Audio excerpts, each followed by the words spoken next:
And also, within that bang of everything coming up, everyone's sick. Like, there was a time in music where there was a lot of shit bands. And I'm not naming anyone. I'm just saying, like, there was a lot of shit music and there was a lot of good music. But now, everything is good. Like, I'm waiting to hear a band that comes up on, like, an ad that's bad. It's all great. Do you know what I mean? And I also feel like everyone during COVID was just like, what am I going to do? They just buy a laptop, they buy a DAW, they buy an interface, and they just start grinding. And from that, you've just got all these like new generation sick bands. Like, you know, you interview Tracheotomy. Dude, mate, they're like fucking like, what, 20? 18? Yeah. That's fucking crazy. Yeah. Real quick before we start, I just wanted to mention that we do these podcast recordings live on stream. We typically do these every single Wednesday at 7 p.m. EST. It's a way for you guys to kind of be a part of the conversation, ask your own questions. I find it so much more enjoyable to do it with a community of people watching than, you know, kind of just doing it offline. So, in short, it's a lot of fun. If you're free, do check it out. If you want to support the podcast, you can subscribe to us on Twitch for the ad-free viewing and the emotes. And alternatively, you can become a member on YouTube.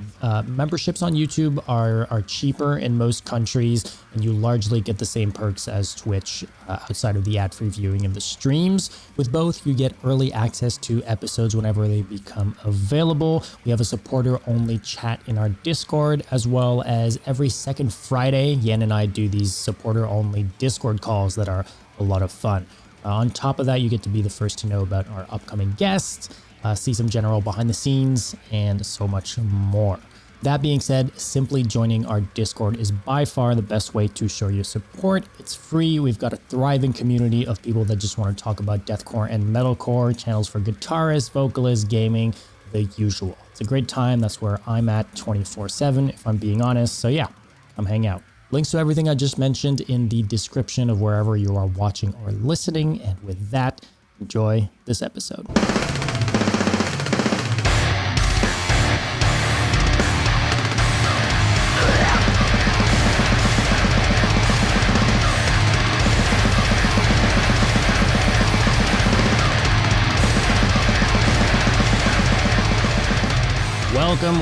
Welcome to another episode of the Brutality Podcast. My name is Dom, and I am joined, as always, by my co-host, Yan. And today we bring you an extra stream this week because, time zones. We gotta make shit work. But I'm super excited to be able to chat with Ben Mason of Bound in Fear and Pintglass. Ben, welcome to the show, man. Bosh!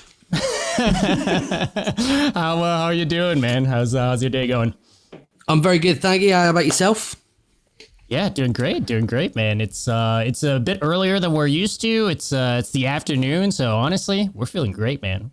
Feeling good. I don't know about you, Yan, but I like these early shows. Dude, I love doing this. Like when we started, it was mostly on the Wednesdays, as we were talking earlier. But now that we have extra shows, like I'm here for it. Like it's the weekend, we're doing it early. It's awesome for us. So we're just stoked. And I think, as you know, I've been a big fan of Bound in Fear for a pretty decent amount of time. Wearing that I've seen all the time and stuff. And fuck yeah. And it's a good thing, by the way, because you should see the amount of people who don't necessarily know Bound in Fear, but they would ask me, what is that logo? I want that hoodie. So they wanted the merch even without knowing. So that's sick. That's the way. Merch is the game, innit? If you see a piece of merch and you want to buy it, you have to go listen to the music, and it's just the way to go. Yeah, right. Because It's the fear of being asked. It's the fear of being asked name 3 songs and not knowing. Bro, if someone said that to me, I'd be like, fuck off. Like, fuck off. Like, it's how if you're on the spot, you've had a few beers and you're like, name 3 songs, I'll be like, what? Do you know what I mean? Dude, same, because I'm terrible. I can't tell you what I ate too. for lunch. Don't ask me 3 song names. Yes, no, same. But like, as you said, the cool thing about specifically like deathcore and all that stuff, like very often, at least for me, I've seen a logo that I'm like, that looks super sick, and I was intrigued, and then I listened to music and I'm like, thank God it's super good. So like now I can, I can fully dive in. So, I still find myself doing that now. Like if I find a cool website with like, some underground hardcore bands, I'm like, I want that shirt. I need to go listen to that because I can't just buy the shirt. Do you know what I mean? Remember I did that years and years ago, like 8 years ago, 9 years ago, when I was sort of getting into the more hardcore stuff. There was Cruel Hand.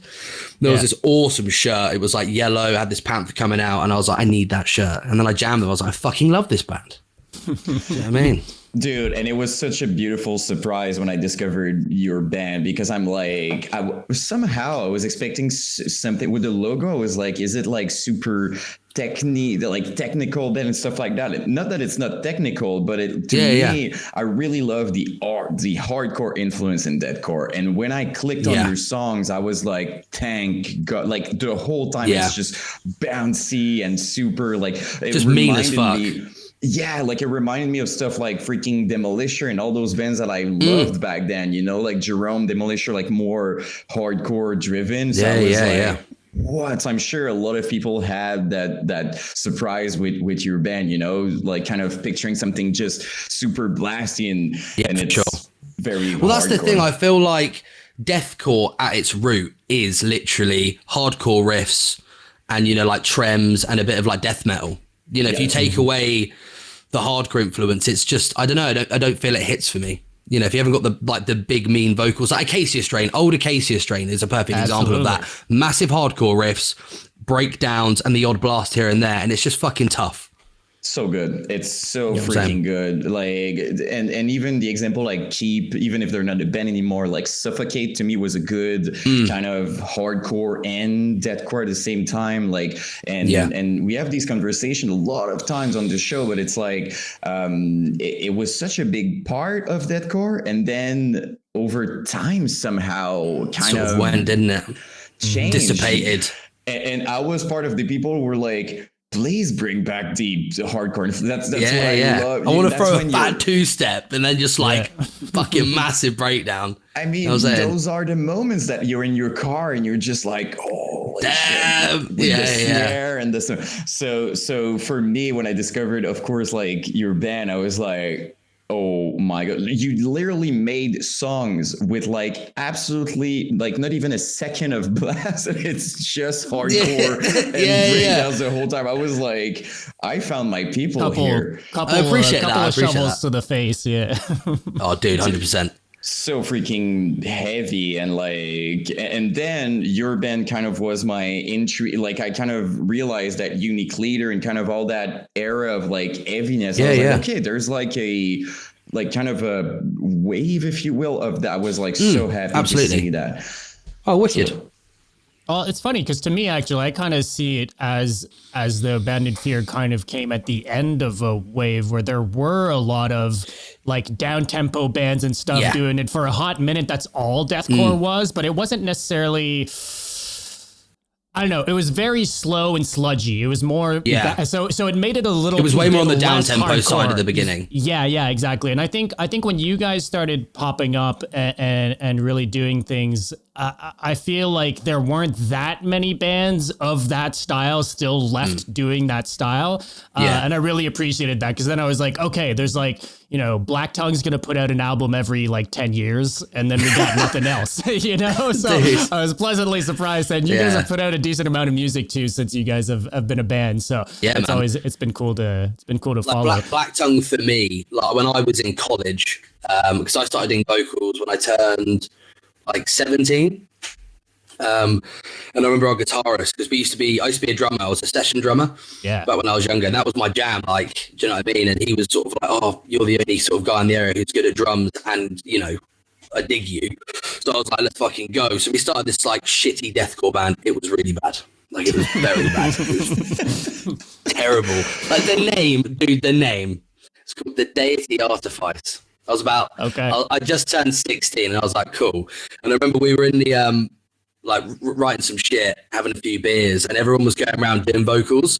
They were like, go on, Ben, have a go. I was like, I can't do fucking vocals. I just went like massive scream. They were like, what the fuck was that? And then we basically behind the scenes started Bound in Fear. And then, you know, Keir started showing me Black Tongue, like old Last 10 Seconds of Life. Like I was just like, holy shit, Disfiguring the Goddess. I was like, oh my God. You know, every day I was in the shower just like ruining my mum's morning. She was like, shut the fuck up. You know what I'm saying? I was just like there, like sending it. So it's like, somehow this is worse than a drummer, you know? Yeah. And I've got ADHD. So I was just like tapping all the time. Do you know what I mean? But yeah, you say that like. Sorry, go ahead. But I was saying, like, you said, as you know, we sort of came after sort of the Black Tongue and that. And I was like, absolutely, you know, that was like a massive influence for me, like Traitors, dude. Like, Yeah. the old Traitors shit. To this day is mental. Like it's you know, aged so well and it's so heavy. You could go back to that and be like, damn, it's still the fucking as good as it was back then. And that's when I got into it.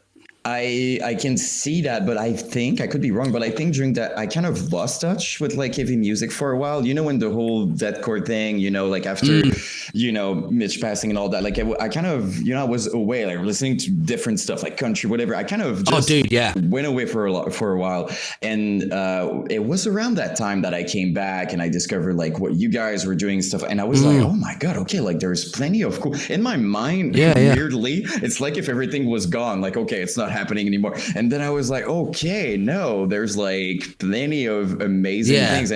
And what I like about Bound in Fear, first of all, you were laughing about the old names you had, but it's funny enough, now you have one of the coolest in my opinion. You know, Bound in Fear just sounds I appreciate super badass. And your band, from my experience, is the kind of music you can show to, especially someone who loves maybe other kind of heavy music, but is not so much into blasting. Like, I don't know if you heard that before, but it's cool because I showed your band to like people who are not, they're more metalcore, they're more like heavy metalcore, and they're like, dude, that's sick. So I feel like you guys have that on your side. Was that something? It's all about the choruses, baby. Because the repeating parts, the memorable parts, Bound in Fear is really good at doing that. And that's something that you know, not too many heavy bands do, really. I feel like with the old shit, we didn't do that as much, but like our new song Sentence, like it is literally kind of like a pop song structure. You know, it's got the intro, short intro. We've got a new drummer, basically, this guy called Kim. And, you know, we were talking about not doing blasts much. And I was like, you know, I kind of want to switch it up a bit. You know, all our songs are really, you know, like we said, hardcore to the point. And I was like, I kind of want to start a song off with blasts. Like, keep it fast, keep it aggressive. Let's drop it into a fucking hard, groovy chorus, like you said. So we're trying to, like, you know, vibe that out, doing some choruses and shit. And it just sort of hit, you know. And then obviously at the end, it just super fucking heavy. Had to be done. Unnecessary. Had to do it to him. At this point, you guys are so expected to do something crazy. I feel like, you know what I mean? Like, you're known for like, there's every time I would wear the hoodie, you know, like the merch that I have from you guys, like I would receive messages and it's always, dude, this band slaps so hard. Dude, this band is so freaking heavy. Hell yeah. Like, it's always the same comment. So it's like, I'm sure you guys are fully aware that it's like, we need to go crazy because that's, you know, that's what we do. It had to be done, like, you know, it's just the shock factor. Do you know what I mean? Yeah. You know, trying that. And going back to what you said about sort of other people saying, you know, we're not super fast, we're not super this. There's sort of like a middle ground.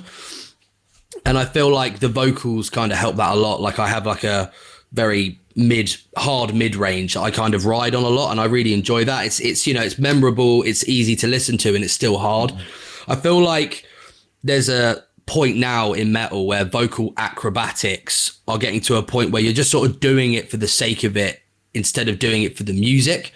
You know what I mean? If someone's up here and down here and doing all that the whole song, I'm like, where are we at? Do you know what I mean? So I've always to myself been like, I need a fucking solid ass low, I need a solid ass mid that people will be like 2 seconds, oh, that's that vocalist.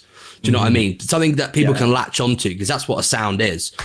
So that I feel like that kind of helped us a little bit. Oh, for sure, for sure, definitely. And we have also these conversations a lot on the pod, right? Like about the vocals and stuff like that. We're both doing vocals too, and it's like, as much as I understand why people would want, you know, they want to show how many techniques there are and stuff, like, I do get it completely because they spend so much time, you know, mastering all. So they're like, I want to, but at the same time, sometimes it's about serving the song and the moment specifically, right? But it's also like, who are you? Like, if you can do all this, like, you sound like everyone else, but like, what are you trying to do? Who are you? What's your identity? Like, hone in on your screams, hone in on each one of those screams so it sounds like you. Do you know what I mean? Exactly. Like what comes out naturally for you? Like you're on the song, you feel something. What is, what is you on it, as opposed to like, yeah, but I should, I should be the more like. Look, we see the same thing with guitarists, right? It's the difference between someone who's a shredder and someone who's a songwriter, right? Those two, not that they can't be symbiotic, but a lot of times you see people who are shredders that can't write a fucking song, right? And dude, there are people who can write trying riffs. to do too much, yeah. Yeah, absolutely. For me, I'd say it's my mid, man. I fucking love just throwing the mid out there. It just sits on, I feel like if you've got a good mid, it will sit on any part of a song. Yep. Do you know what I mean? Like, so for me, I always go to that. And would you agree also, because I've noticed like I've been doing more mids now myself. What I love about it is that you can put a lot of your tone, your voice in it, as opposed to, if I go super high, then I mean, it's not my voice. It's like that much the high anymore. scream, like the range in the high scream, and then you've got the range in the mid scream. Yes. You've just got so much tonality, versatility, emotion, your pissed off. So you can just do what you want notes, with it. Right? Yeah. That's what it is. And I love, like, I'm at this point now where I when I listen to music, I want to recognize somebody. Like I want to hear his tone, even if it's a bit weird per times. Like I want to hear that person, like not the sound that I hear all the time. Right. So I feel like a lot of people want that as well nowadays. Like I feel like there's both. Like I feel like people really love the versatility. Like there's probably like a lot of people who likes that. But I'm more on your side on that. Like I love when it's unique and it's like it's this person. You instantly something's plays. Oh, that's that for me. It's like, it's that. Like in the chat, someone said, Matt Honeycutt, Kubla Khan, and I'm like, dude, the guy's a fucking animal, mate. Oh man, like I'm like, damn, like I feel like a cowboy when I hear that shit. I'm like, God, dude, you know what I mean? Band, period. Like I've seen them live, and it was, like. I would even use the word intimidating, even like when they started during those breakdowns, like, and funny enough, it was kind of a metalcore show with like stick to your guns and no shades to stick to your guns. But Their old shit was hard. Their old shit was hard. Yes, it was. And they're amazing live too. Like, I mean, I was, like it was smiling the whole time. It was amazing, but it's just funny because I could tell in the crowd that when like I could see the faces of like, whoa, like people were pushing around. It's like, about to fucking go down. You're not ready, guys. And they start their set. I don't know if they still do that, but like they start right away. Like the second they start, it's just he'll just say something mental and then it just happens. And you're like, what did he just say? Yeah, you know it's like you don't have time to prepare. We're here and it's right now. So and I feel like you guys would actually a show with you and it would make a lot of sense. Dude, I played with them twice. I didn't see, like, I'm so horrible with like missing all those shows, but like we're in different countries, innit? Do you know what I mean? But we played with them. Yeah, we played with them. So it was Pintglass, Kubla Khan, and then Chelsea Grin. And I was like, fuck, man. Like, it just went off. And I remember, like, meeting the guys and I was just sort of like, it's, I fucking love Kubla Khan, like fan for years, and seeing them live just blew my expectations out the water. Do you know what I mean? And I remember like, Pintglass is very different to Bound in Fear. Like the whole set is like 100%. Like it's just 100%. And it's like 20% vocals and just fucking shouting. Like when we go on tour, I'm like, I'm fucking done. Like I'm just done, mate. I'm just fucking done. But somehow I could do it. But I just remember he was like side stage, like just into it, watching it the whole time and shit. And I was like, that was really sick. And then we played with them the next day at Tech Fest. And we got on really well. And he was like, do you want to jump up? So I jumped up for us and them, which was fucking sick. And then like literally about a month before that show, I tore my calf. And I remember I jumped up and I did this massive fucking kick and my calf just exploded. Oh no. And I'm like limping around. And he comes up to me and he's like, what the fuck have you done? And he just pulls this chair and slams out. It's like, sit in the goddamn chair, Ben. And I'm just like, I was like, fuck. I'm sorry. Oh my God. Yeah, like, and the funny thing about this dude too, like even outside of the stage, because I saw him like, I don't know, he had like his bag, his things, whatever. And even as a person, he's so nice. But when you talk to him, he's like it's a different like. He dude. Looks badass when he walks. You're like, am I gonna die today? And then he's just like, hey, and he's like super happy that you love his music. He's just he's such an honest bloke, mate. And I think that's one of the reasons why we got on quite well. Like we still talk now, do you know what I mean? And their music's very real, and this is one of the things that's massive for me is like for Bound in Fear, it's always been very real music. Like it's about my upbringing, it's about my life, it's about real fucking shit. Like I'm not up here to write about aliens and monsters. Like that's cool, like if you want to do that and like, you know, write like lore and shit, that's sick, but I'm here to fucking make sure people are okay. And that's exactly what he fucking does. And he's just, you know, he owns that shit, like on stage and off the stage. That is him. Do you know what I mean? Yeah. The core of that. Yeah, it's genuine, man.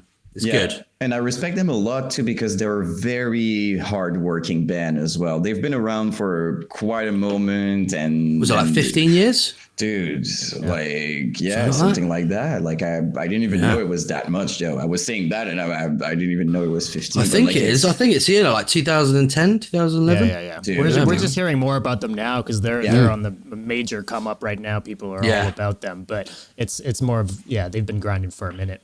Yeah, and I'm curious also, dude, if you were expecting, like when you started, like, did you have a feeling of like, I think this is going to click with people, or was kind of unexpected that, you know, it would work like that, and like with the whole label thing and whatever? I know what you mean. I think for me, when we started Bound in Fear, it was like just a really weird point in my life. I'd had quite a strange sort of life in general, sort of growing up and that. And I think I was just doing it because I fuck with it. I'm just doing it because I was fucking getting good at it. And I was working hard at it. And that, for me, was the only thing. And then when we did Regicide, it was just kind of finding our feet, messing around, trying to write stupid breakdowns. And then after that, it did work. And then it's sort of, you know, we started playing some underground shows and shit. And then Jamie from Unique Leader came to a show. And I fucking love Silosis, like absolutely love Silosis and Heart of a Coward. And I was like, oh, yo, what are you doing? He was like, I'm here to see your band. And I was like, oh, right. Because he was head of A&R for the label at that point. Yeah. And we played and he was like, yeah, like I want to sign your band and stuff. And then we started talking about it. It was really sick, man. Dude. And then, sorry. And then at that point is when I started to hone in on the personal vocals and stuff. Okay. Do you know what I mean? That's kind of doing so freaking cool. Quote unquote, taking it more seriously, like kind of really trying to bring it to the next level, I guess. That's so cool, man. And from what I could see, like, I'm not asking you for like details and stuff like that, but these seem like a cool label. Like everything I heard so far and stuff like that, like bands are stoked to be a part of it and stuff. So it's fun to see that, especially when we know that it's not always the case in that scene. You know what I mean? Like a lot of different experiences, but Unique seems to, you know, put a lot of lights on their bands and really doing their best to.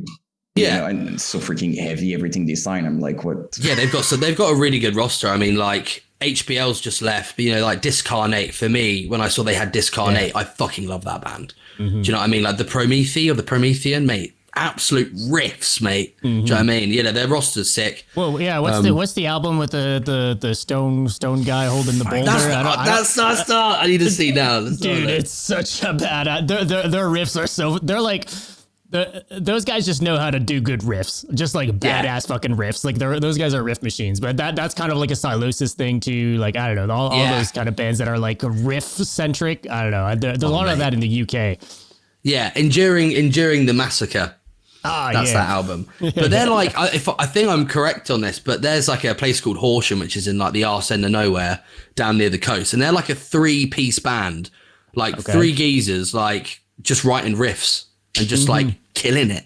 It's sick. Do you know what I mean? I'm like, let's go. Yeah. It's freaking awesome. And another band that I've discovered recently, I'm not remember if it's you, Dom, who told me about them, that I think they're on Unique, and I won't be able to pronounce it because of my terrible English, but Larcinia Row, something like that. Yeah, they just signed to them. Yeah. Like, they just signed last week. Yesterday, crazy. I finally heard and I was like, what is like, it's fucking good. Yeah, I told you they were up your alley. Yeah, I was like, damn, like they're doing down tempo good again. I was like, damn, you know what I'm saying? Like, it's scary, like very unique kind of thing. Like these stuff. It's very like horror driven. Yeah. Yeah. Do you know what I mean? I see what you're saying about unique. It's very like driven down that scary path of like I'm unhinged and mental. It's cool. Well, I think a lot of death metal was always rooted in that, right? And I think Unique has always had a pretty strong ties to, especially earlier on, you know, some more legacy kind of death metal, tech death bands, and a lot of the themes of those types of bands have always been around horror. So I think it's cool when there's like you see it in deathcore now more, but I think Unique kind of strangely gravitates towards deathcore doing that sort of thing as well. Yeah. So I don't know. It's cool to see. Definitely. No, I agree. Yeah, for sure. Bone Carver, all that stuff. Not even thinking like freaking Vomit the Soul. I'm like, what? Like every time I see Unique, I'm like, I'm probably gonna like it. Like I'm at this point where I'm like, I'm gonna like that. Yeah, it's gonna be good. Yeah, don't question it. Just click. Listen to it. No, that's good that, like, you know, from being like a listener from bands of the label that, you know, you've had like a consistent sort of good listening experience from the roster. I think that's really good to hear. Yes, dude. Like every time we talk about that, it's like every time we bring up Unique Leader, reaction is, dude, depends on that label. Like it's so freaking heavy and cool. Like that's a good reputation to have. I mean, in our scene, it's the perfect reputation to have. So it's good to hear also that you guys are stoked and for sure. Working well. Let's talk a little bit about the new single and what you guys have got going on right now, because for Bound in Fear, you guys did the classic blacking out of the Instagram account, you know, kind of started everything fresh, kind of a sort of a new image. I don't know if it's new image, but just like there's a theme going, there's you know, a whole aesthetic around it. Put out a new music video. The song fucking slaps. There's some different elements in the song that haven't really been done in previous Bound in Fear songs. So I'd love to talk to you a bit about how's the release been? How's the reception been so far?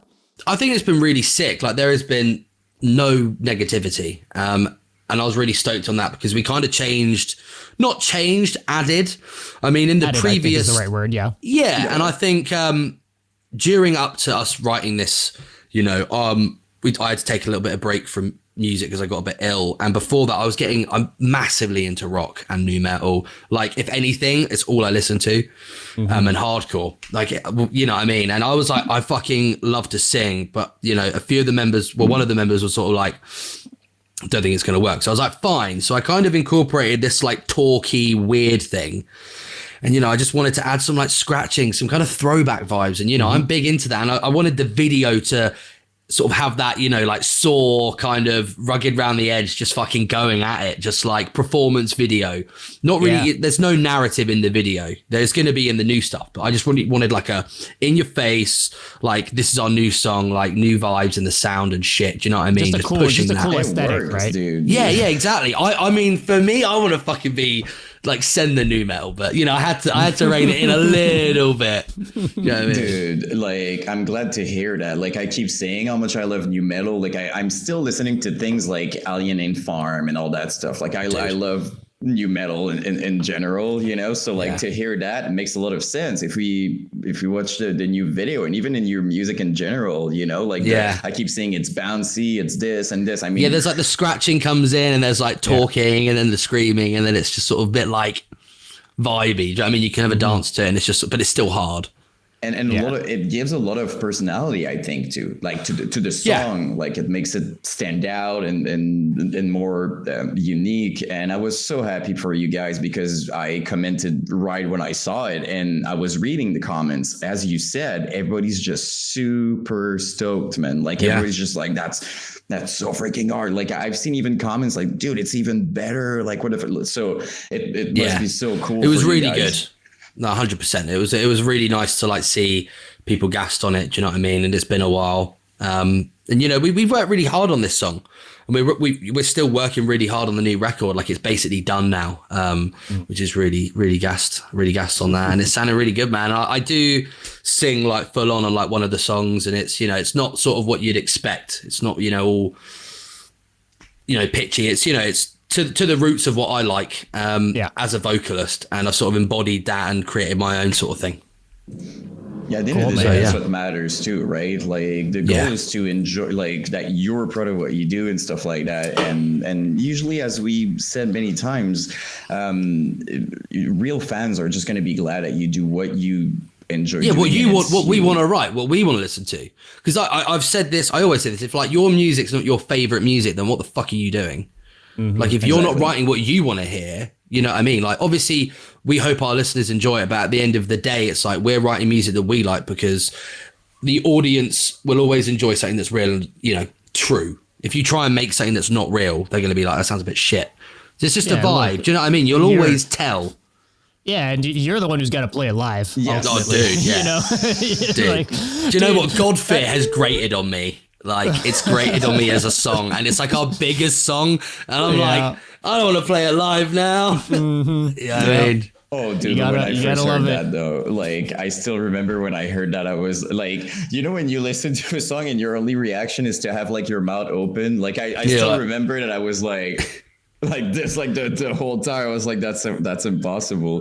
But Yeah. people forget that after a single, like, when you do an album, when you do something else, the goal is kind of trying new things, like see where it goes. Like, I don't think any band is like, let's do always the same thing. Let's do the exact thing we just did, right? Because you're playing it live, and I feel like even if a lot of people would enjoy kind of the same thing, I feel like the expectations it's always cooler to have something fresh, you know, like something like new elements, like little details, like just little difference. I think it's the journey of finding your sound. Do you know what I mean? Yes. Like each album will vary, but I find for us, like the Hand of Violence for me, like that's our sound.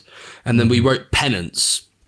And Penance is exactly what you just said. Like we were really trying new things that we wanted to try that maybe would have worked better in other things. Does that make sense? Yeah. And, you know, it was a really experimental album for us. And like we learned a lot from that. And this new record is literally like the Hand of Violence meets Slipknot and just like OG vibes, dude. Like the other stuff, like this song's a lot faster. Like the new Mate, there's some songs on this record and I'm like, we wrote 2 years ago and I'm still like, damn, that fucking slaps. You know what I mean? Like I don't go, I want to change that. I want to change that. Yeah. Like I don't have that at all. I'm like, that song is the song and it's sick.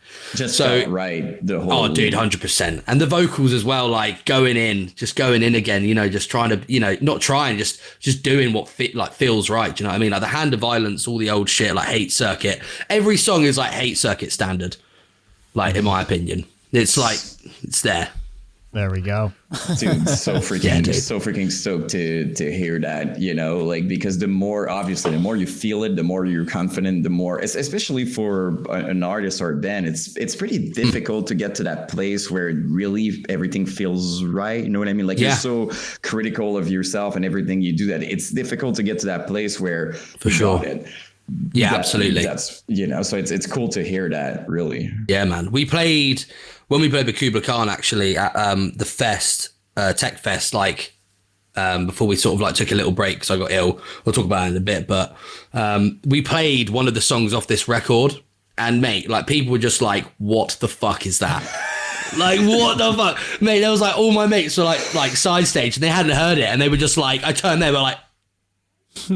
And when we played it, I was like, oh my God, it really does hit. Do you know what I mean? When you play a song and you're like, fuck. Like, mate, that one song had a better reaction than any other song in our set. Wow. Like, and no one had heard it.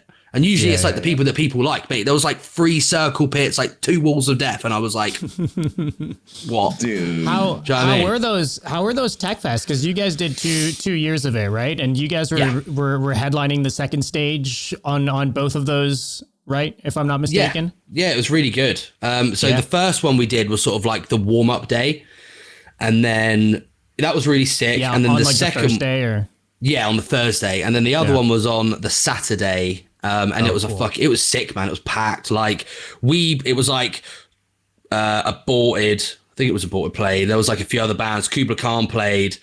And then I think we played because it's like, you know, they were on the main stage and it's like switch. Cycle back and forth. Yeah. But I was like, fuck, I don't want to play after them. I don't fuck that, bro. Monkey see, monkey do. I'm going to fucking do one down the pub, mate. Well, that, do you know what I mean? And then, and then Chelsea Grin played. It was fucking great, man. It was really good. Like, really sick. Loved it. That's cool, man. Solid lineup, too. I mean. Yeah, it was great. Really good. It was a lot harder because, like, it's called Tech Fest. Like, I was never really into it, like the techier stuff. And then about 3.5, 4 years ago, it started to get heavier. And I was like, oh, this is cool.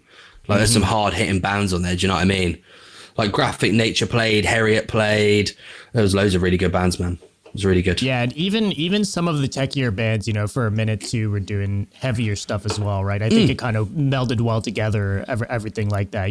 We were talking about like Heart of a Coward earlier, right? Like I think they were like a good mesh of like heavier but also techie at the same time. 100%, 100%. Mate, Deadweight fucking slaps, mate. Absolutely, yeah. We went on tour with them with Pintglass a couple months ago, and they would end on Deadweight. Oh, and then they'd play a fucking fight riff at the end, just like rim, bim, bim. And I was just like, what's happening? Like, what the fuck is going on? You know what I mean? Just absolutely going in. Yeah, sick band. Yeah. Let's talk a bit about, I guess, so you're mentioning kind of like the some of the last shows that you guys did before taking a break. I guess there was COVID that kind of fucked up a bunch of stuff too. Oh, dude, yeah. Maybe we can get a little bit into, I know you guys had some tour cancellations, whether it be from bands dropping off or because of COVID afterwards too. And then you mentioned briefly getting ill. Talk us through, I'm assuming all of that must have been a whole kind of process from doing Tech Fest to dropping a single now, right? That there's kind of not much that happened in between, right? Yeah. We'll talk about COVID first off that. Sure. COVID for us sucked. Like we had just dropped the Hand of Violence. And I was like, damn, like people are fucking gassed. We were getting offers in, and then we had an American tour in the works. And then COVID hit, man. And then it really sucked because that would have basically just changed sort of our trajectory in a way. And, COVID happened. And then as we dropped our just before we dropped our album, had this tour in the works, had all this sick shit. We had like a headline run booked and it was like selling well. And then COVID happened and I was just like, oh, damn, like back to sort of stage one again, Yeah. And it was really frustrating. But in that time, I developed a lot as a vocalist. Like I started working on like a rock band. That sort of became, it was very like Malevolency. Because let's be honest, Malevolent's one of the best bands in the world. They're fucking sick. And I was like, damn, this is sick. Want to do something like that. And then, just did like 2 EPs that I just put in the bin because I was like, no, it's not the vibe.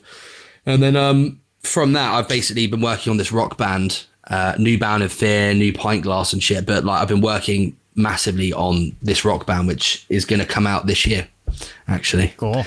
Yeah. And it's and it's basically like 2000s vibe, like Stained, like Slipknot vibes, Linkin Parky.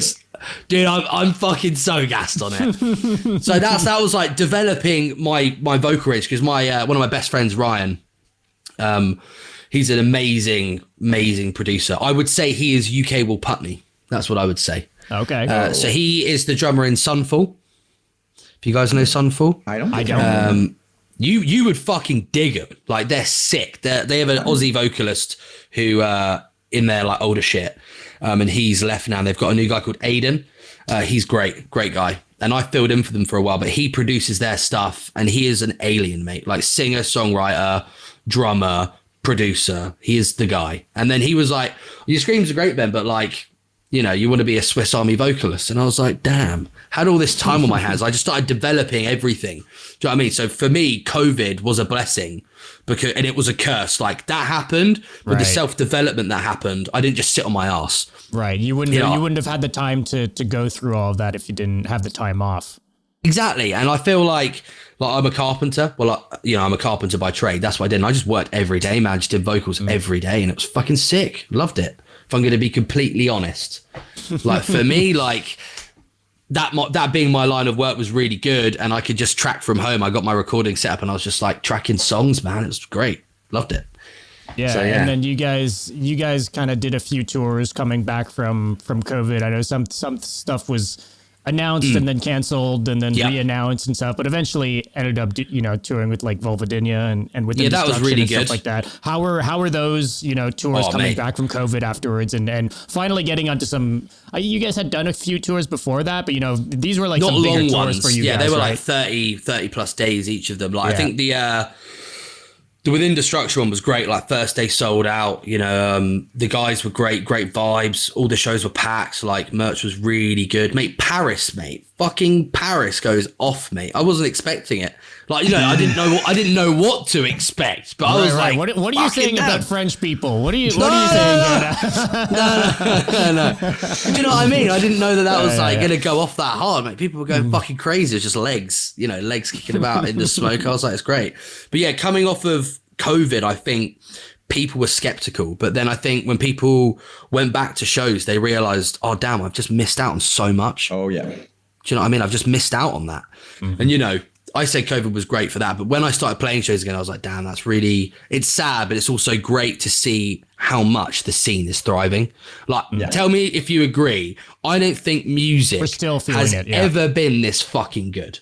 Oh, yeah. No, definitely. Like metal is becoming mainstream. Hardcore is becoming mainstream. Fucking Speed dropping the Nike advert. Are you crazy? The exact band I had in my brain. You said hardcore is going crazy, and I was like, Speed. Dude, hardcore is the 2000s rock right now. Like hardcore right now is what happened in the 90s with new metal. That is literally what hardcore is right now. It's a cool thing to see because you see these pop artists with like death metal shirts sometimes and stuff like that. I'm like, crazy. What is like Post Malone, mate? Dude, like He fucking loves it. Yeah, it's freaking crazy. And even like, if we're honest, even in rap, it became quite dark and more heavy, I would say, and stuff like that. So it's kind of just like a rise of like heaviness. Like people are more open to it, and all these new bands we've seen comebacks. Like, I mean, freaking All Shall Perish is there. Like it's such like I don't think anybody was expecting that at all. Nah, it's crazy. Everything just went bang. Like everything in every genre just went fucking bang. And it's just, and also within that bang of everything coming up, everyone's sick. Like there was a time in music where there was a lot of shit bands, and I'm not naming anyone. I'm just saying like there was a lot of shit music and there was a lot of good music, but now everything is good. Like I'm waiting to hear a band that comes up on like an ad that's bad. It's all great. Yeah. Do you know what I mean? And I also feel like everyone during COVID was just like, what am I going to do? They just buy a laptop, they buy a DAW, they buy an interface, and they just start grinding. And from that, you've just got all these like new generation sick bands. Like, you interview Tracheotomy. Yeah. Dude, mate, they're like fucking like what, 20? 18? Yeah. Mate, kid, that's fucking crazy. Yeah. A lot of young kids doing the whole deathcore thing that like dude, they're doing it good though. They're doing it good, but it's crazy because a lot of them are doing like the OG MySpace sound. Yeah. Oh, mate. But they weren't there then. No, they weren't. They were barely alive, right? So but I wasn't there when new metal happened as well, and I'm like, I need to do it. But I feel like what it's cool though. I love it. Like it's just new generations like taking a thing and making it their own and claiming fashion, it for mate. themselves. It's so Fashion, cool. mate.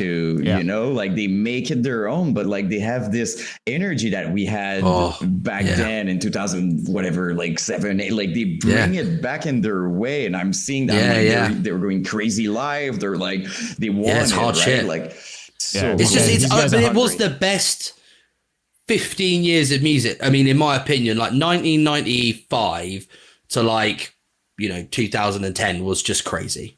Like everything in every genre, especially deathcore and like new metal, and they're just killing it. And it's also like it's like fashion. I love my clothes. I love fashion. Like I'm massive on it. And it's just as a loop, but it just changes slightly, and that's what's happened again. And I'm gassed on that. But the thing is, it's like forecasting that wave. What's next? I think like hard rock, like Stained, Nickelback, like the dad rock vibe is going to be the thing next. You know what I mean? Dude, I'm there for it. Like I've never been ashamed of being a new metal person. I still listen to Limp Bizkit in my car. Couldn't care less dude, about yeah. like, oh, you listen to new metal? I do. I don't care. And even back when people were all hating on Nickelback, because now it's kind of people realizing like they're actually good, and we were hating for no reason. They got some metal riffs, dude. Dude, they fucking do. They do, man. They got some pretty hard riffs, man. Yeah, dude. Low-key, everyone on the freaking planet is still gonna bang their head on How You Remind Me. That's just how it is. Oh, dude, yeah. But there are heavier songs than that. That's not the example I would have given, but yeah. But still, I get what you like, mean. put in the car, I swear to God, even the person who's like, You I know hate the Nickelback words. is gonna Yeah, be you like, know the words. That's a fact. Yeah. Dude, what was that fucking song Chad Kroger did for that Spider-Man film? Hero, man. Oh my God. That's the tune, mate. I'm holding myself back from singing it right now. Like it's taking a lot out of me to not sing it right now. And Dude, those I'm movies- waiting for the next Nickelback, mate. That's what I'm waiting for, because I want it. That's so cool. Even like we were lucky. I mean, even when stuff like 3 Days Grace was on the come up and all those bands, mate. dude, I Hate Everything About You, all those songs. Like I was like, what I is? was sitting on the floor, like 8 years old, in the living room, waiting on Kerrang, like, please play the song. Do you know what I mean? I miss those days, man. I miss those days. So cool. We would see all these crazy videos. When you could relate at 8 years old to these songs. Yeah, you're like, these different emos. I was like this shit. Oh, it's so shit. I'm fucked. Oh, man. And then you grow up and you're like, oh my God, that's what that's about. Okay. Yeah, that's it. I mean, And do you guys miss those days though? Like, I mean, you're talking I'm not super nostalgic like I'm worse Yan than is him. turbo nostalgic, but I mean, we both grew up in that era and like love that shit Yeah. still to this But- day. I mean, how this is what old we are you talk guys? about on this podcast every week, you know. So I'm 32, and I think Tom is 33. I'm from 34. 4. Oh yeah, you just got okay. fair. Older. Yeah, it's just this back starting to hurt pretty bad. Yeah. So I'm 25, so I sort of grew up on, like that 3 Days Grace, that Papa Roach shit when I was like little, but being a musician now, I would have loved to sort of experience those days of people having to go to a record store to buy my music. Dude. And like to actually see the excitement, because I feel there is now, it's kind of taken the authenticity out of music a little bit. Do you know what I mean? Less It's of an also- experience maybe too, I would say. And I feel like music's such a personal thing, and I feel like being able to just do this and play a song and then stop it it takes the anticipation away. It takes it away. You know what? Do you know what my comparison is? Renting movie and being on Netflix. Same freaking things, dude. When we used 100%. to go and rent a To movie, the cinema. it was a thing. Going to the cinema. Yeah, maybe going to the theater is Oh, a better example. Blockbuster. Dude, Blockbuster, what you're that's saying, I dude. meant. Yes, sir. Yeah, going with your Dude, family. It man. was a whole thing. Like It was like Friday night, we're renting the film. You would buy your And you things, your drive popcorn, there. and then you come back and you're all sitting down, and even if it's the absolute worst movie you ever seen, It's in still your the life, best film you're ever. Watching it, because like you went there and it was maybe cold or whatever, so like we're watching it, but So, this purchase was really worth it. I It's mean, like I've watched some of the worst things ever, but it was still an experience. So We were good. watching it together. Like everything was more of an experience. Like we used to gaming split screens of like Halo mate. and all that stuff. It was just, so to answer your question, because you said, I don't know if you missed those days, you're talking to the nostalgic person here. Like I keep saying, like I have a PlayStation 1 in my living room, let's Xbox first generation. I have a Nintendo 64. I'm playing Pokemon on a freaking Game Boy Advance. Like I'm very missing those days a lot. I'm going in my car, Limp Bizkit with Rolling. Yeah. Like I'm very. But would you, if you could, have everything like that now? With the accessibility of I music. would miss a lot of things though. Like if we would come back, like as much as I miss that today, I would be like, oh shit, I miss this and this. Like there's still great things today, right? Like there's still No, for sure. So it would be kind of a bittersweet thing. Like I would be like, oh, that's so cool. But at the same time, I feel like it was special because it was back then. You know what I mean? Like Because it was a progression, I guess, If we would recreate it, like you know what I mean? Like we were witnessing like the freaking beginning of internet, beginning of like having smartphones and stuff like that. But if we would go back, it I'd wouldn't be like, what the Oh, fuck no, is yeah, this but like, what piece the of fuck garbage? is going on?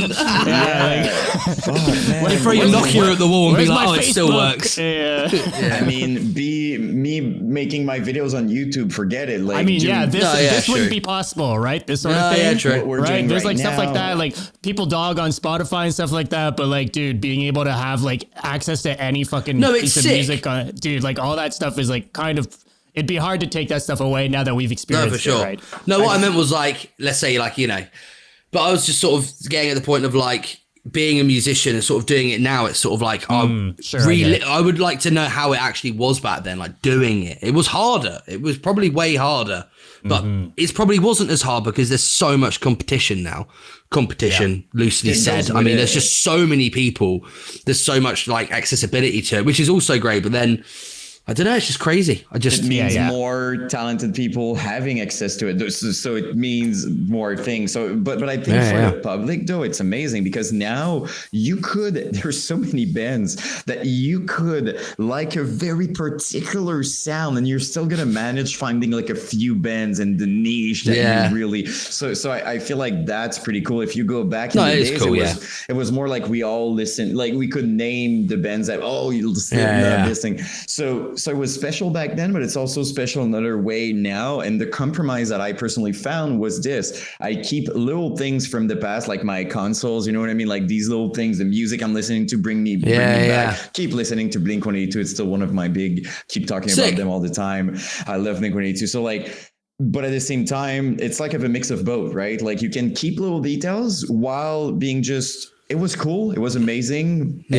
Like you did with your song, right? You're bringing back like new metal. So it's kind of a way of still living it while, being in this. No, for sure.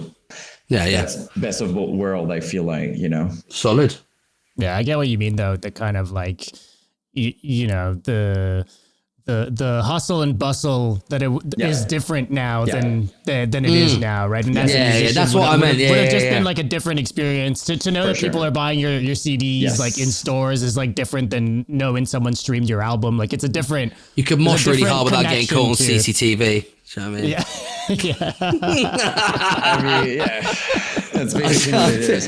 But it's a good point you have, though. Like there's kind of a little comeback to this, though. Like I feel like a lot of people are are buying physical stuff again. Like as opposed to a few years ago, I feel like now there's kind of vinyls are really back in and everything. Yeah, it's a big collectible, thing. isn't it? It's collectible.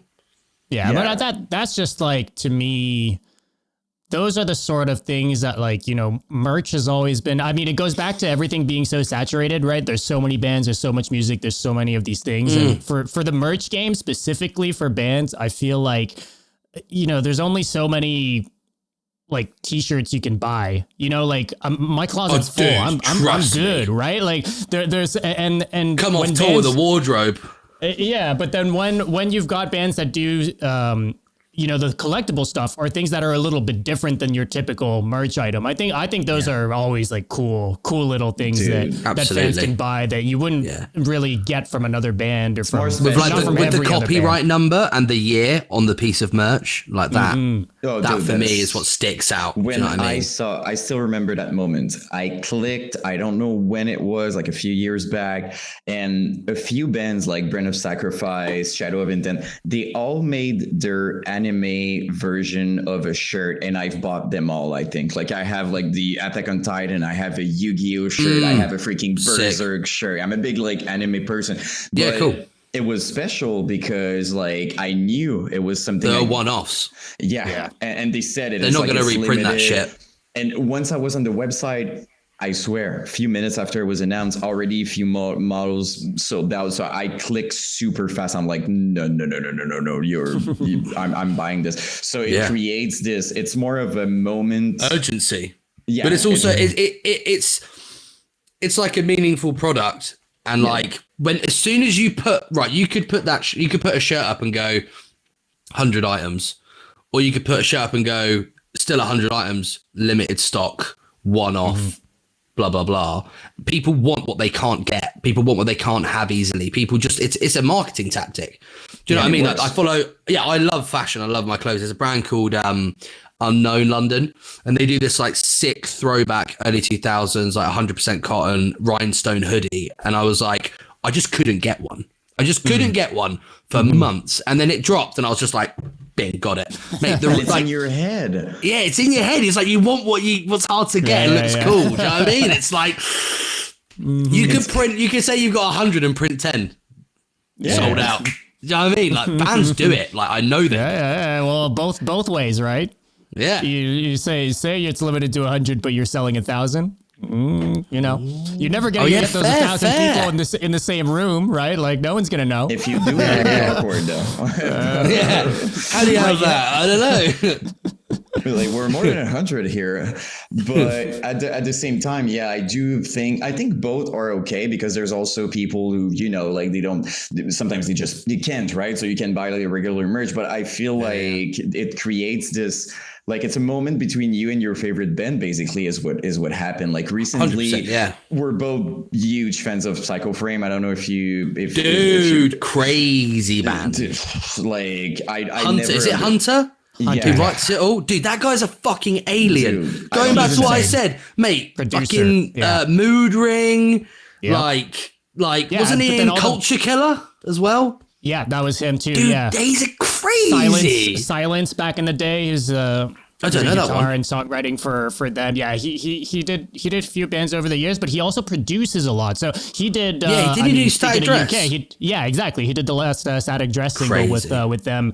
Produces a bunch of stuff. Body Box is another band that he wrote a lot for. He's not like in the band, but through producing, he did a lot. He's like kind of your style, like Pintglass style stuff. Alien, really fucking good. Dude. Everything he touches from different styles is always like on point. It's not even a question now. If you tell me, hey, Hunter is a part of this, I know. You're just gonna listen. I know it's gonna be good. Like it's not even a question of okay, so because he wouldn't put his hands on it if it wasn't good as well. Yeah, like when you get to that like caliber, do you know what I mean? I just feel like the people that come to you are of a caliber.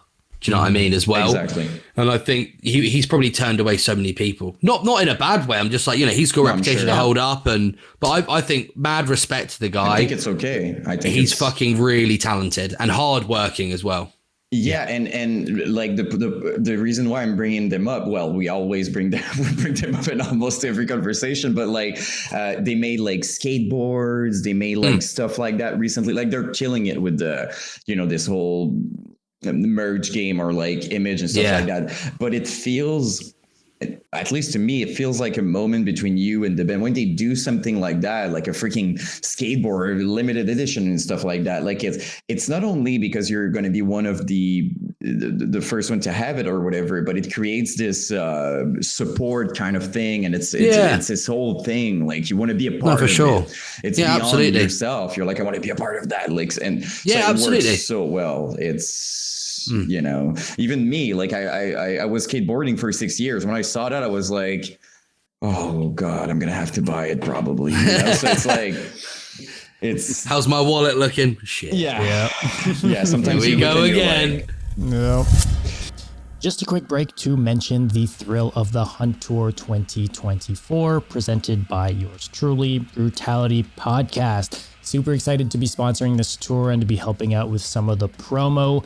Peacemaker, Victim Blamed, and Reverent are the three bands that are going out on tour together. All three of these are doing a MySpace-inspired deathcore sound and doing it in a really, really cool way.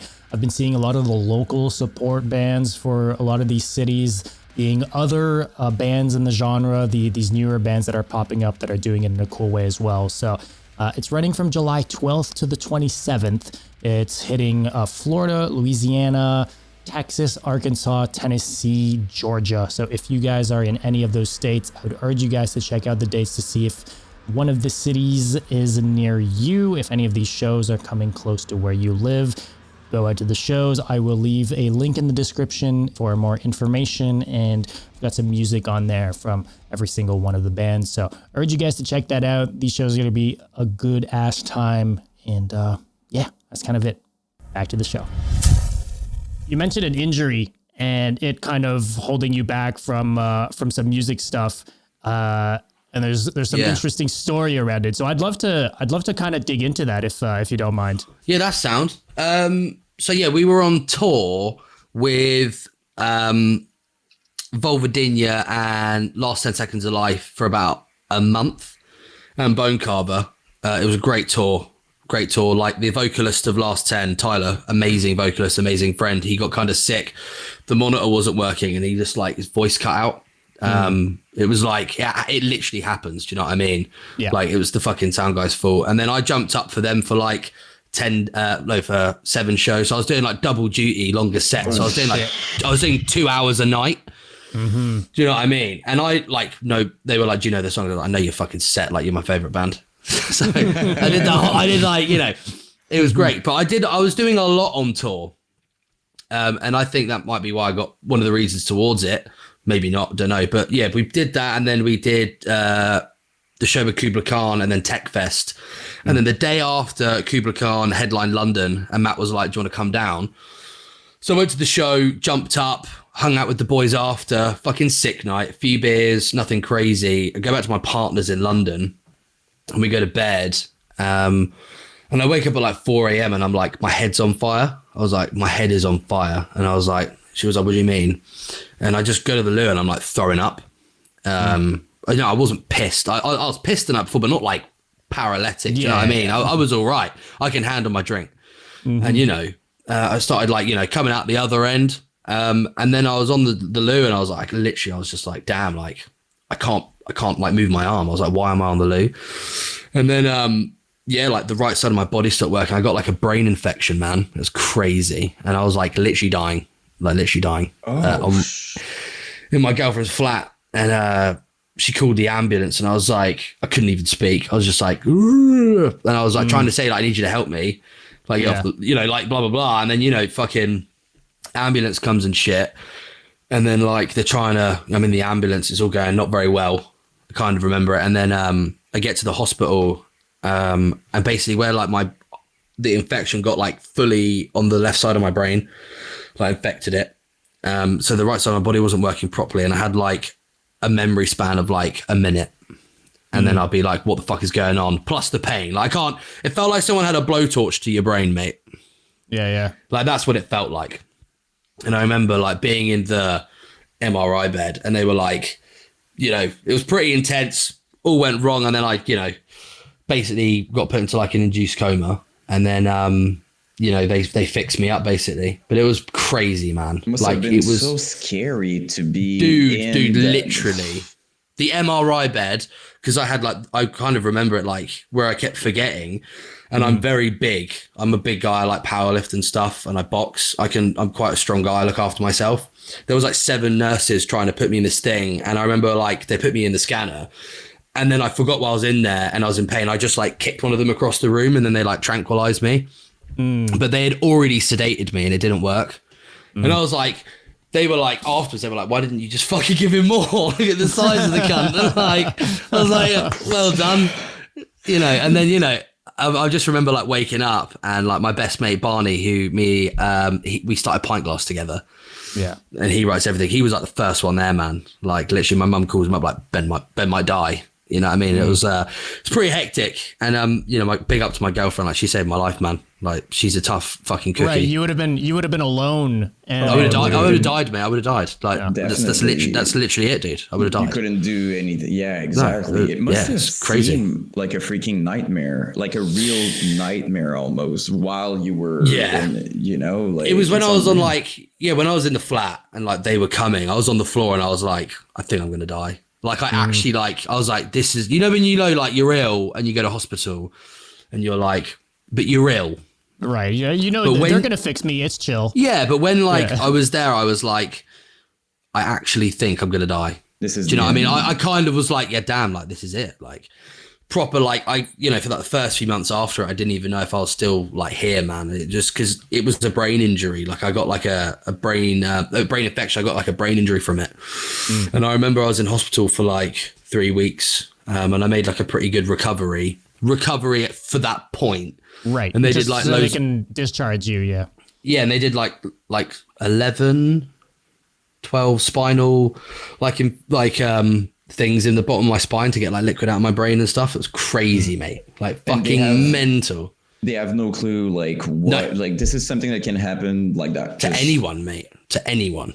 Okay, like that's to anyone. very scary. It is scary, man. It is so scary. And like the thing is like when it happened, like, you know, there were people on the ward who hadn't got to quickly, and they were in hospital. I saw on like the computer for like 200 days. Do you know what I mean? And like they were in a wheelchair. Yeah. And this is the thing. It's like, I feel for anyone who is ever like, I've got a headache, because what I got was something called encephalitis. So there's many sort of things that can happen. Like you can die, it doesn't get fixed. You can be left with a minor brain injury or like a major brain injury. But if you ever have a fucking headache, to like anyone who's listening, and you don't think it feels right, go to the doctor, go to the hospital, just because you don't know. Because it happens in a lot of kids as well. And a lot of people, they can get it. They're like, I've got a headache. And then it gets worse and the headache doesn't like go. A lasting and then headache? You mean like okay. And then it just gets worse. Like, oh, what did we have for breakfast? I don't know. What we had breakfast? Like people saying shit like that, or just some weird shit. Where are my car keys? And it's in their hand. You never know. Like someone might do something weird, but they've had like this going on. And I just think it's important for people to be aware of stuff like that, you know, because I'm like a fit, healthy guy. I do a lot. And then bam, it's like reality. You're fucked. Yeah. Do you know what I mean? Yeah, and it reminds you, there's so many things that could happen at any time, like it brings you right back in, like, dude, you never know. Basically, it could be, dude. Just especially, 100%. I'm kind of I'm the first person, so like I'm gonna have the smallest symptom, and then I'm on the internet, and I'm like, I'm afraid I might die, and it's like this simplest, like it's nothing. No, I know what you mean. You know, I'm kind of like that. And there's so many things you don't have a choice but to let go of that, at least for me, because like there's so many unexplained things that could happen that, like, if if you're in this fear, it's like, dude, like it never ends. So it's like, but I love what you know, said. your body the best. Do you know what I mean? Yeah. Like you put your chances on your side, but I think you're right to say that, like, if you're in doubt, like, instead of being like, nothing's going to come out good of being like, oh, I don't care. Like, if you're not sure, like, just check it. You'd rather be told 100%. You're fine. You're okay. You know? Then, because I thought I was fucking indestructible, mate. Do you know what I mean? Like, I love having a fight. I was an absolute menace to society, mate. Do you know what I mean? And just being an all-round a bit of a prick, really. Like, you know, when I was younger, and you know, I'm a good lad now. Do you know what I mean? But you know, all that stuff that happens, you know, they're like, you can't box and stuff, because I like boxing and stuff. I box a lot. They're like, you can't do this for a while. You can't play shows, and that's when I was like, right, fuck. Well, what do you mean I can't do that? Because basically, when it happened, I had a seizure as well. So they were like, we don't know if you see flashing lights or if you spin too fast or you'll have a seizure. Yeah. And basically, like, I had like a swollen out a couple brain. Of your live videos, and they were like, nah, this ain't gonna work. No way. Look at this dickhead.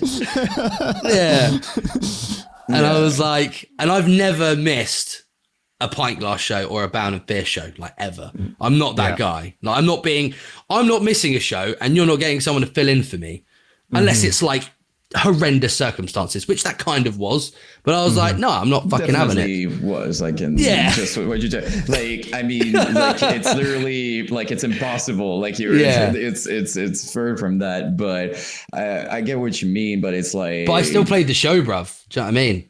Still played that show, and that was horrendous. Like, we played Europe, and I was like, screw it. I did the show, and I was like, oh my God, my head. Do you know what I mean? For like 3 hours. Do you know what I mean? It's crazy. It was a hard time, man. Like, I realized how many people were actually my friends, and it was really sad, because in the UK, like, I'm not trying to sound big-headed or anything, but as far as heavy bands go in deathcore, like, we're kind of one of the bands that was kind of doing it and kind of trying to do it. You know what I mean? And like, we've got a good reputation, and I've got a good reputation from Pintglass. And, you know, there were a lot of people who were like, oh, you're my mate, Ben, and would message me. And then I fucking nearly die, and like, no one's there. Like, literally no one's there. Even a couple people from one of my bands, even one person from one of my bands, which I'm not going to name. And like, that for me cut me deep. I was away with you for ages this year, and like, didn't even call me, didn't even come see me in hospital. Hurts as much as what happened, almost, you know what I mean? Even worse, man, because it's long lasting. It's like, how am I meant to get over that? Do you know what I mean? It's like a proper, that's a sting, mate. Do you know what I mean? It's also knowing that if the roles were reversed, you would have been there. Dude, you know what yeah. I mean? Like, it's like, that's, I think that's the part when you're like, dude, I would 100%. have not hesitate, you know? Yeah. But And he was like, oh, you tore your calf. I thought you were in hospital for that. And I was like, even if I fucking was, like, you should fucking call me.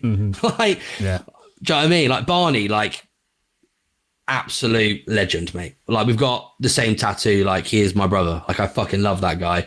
He was literally there when I woke up, and he came to see me, like, most days I was in there.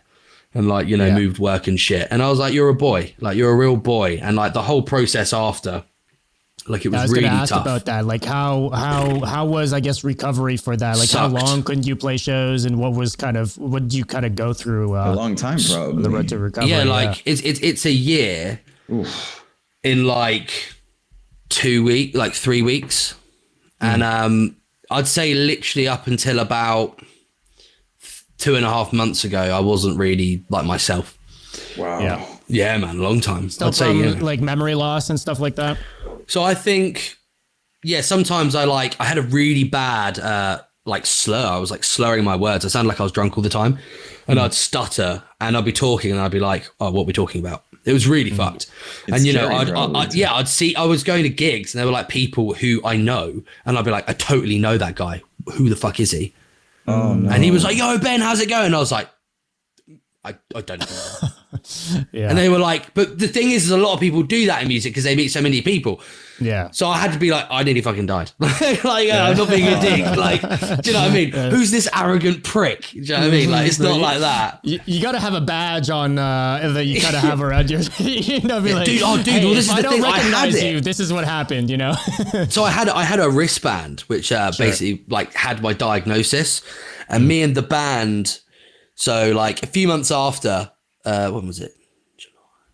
So like 2 months after we went to Wales to like wrap up a load of the new Bound of Fear stuff, and we're there writing the music. This is actually quite a funny story. There's this in Wales, and there's this fucking geezer down the pub, and he's an absolute prick, mate. Like comes over, he's like 38, 40, like fucking stocky geezer with a fucking cowboy hat and cowboy boots and a wife beater on. A wife beater is just a vest.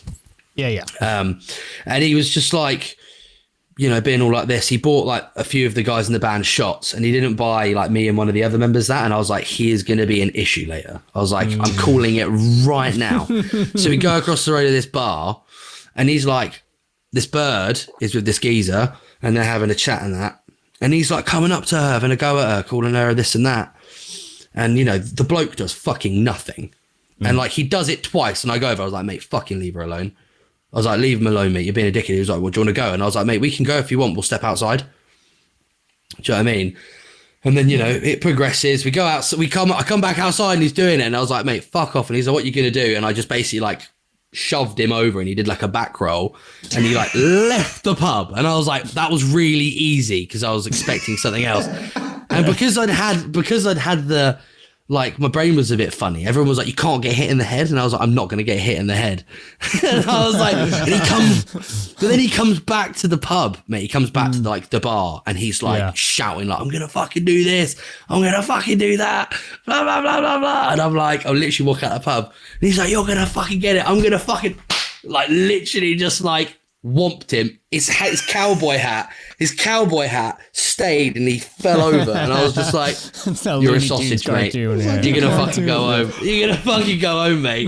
And he just stumbled home. But then, literally, when I did it, my bracelet just like left my hand. Like just like it broke off my hand, and I was like, so I used to have one of those. But yeah, that's a funny story from Wales. You gotta get into slap boxing. Yeah, mate. If you slap someone, little tip. If you never slap someone here, slap them like round the edge of like here, because it like jars the whole thing. It's crazy. It's like a hook, mate.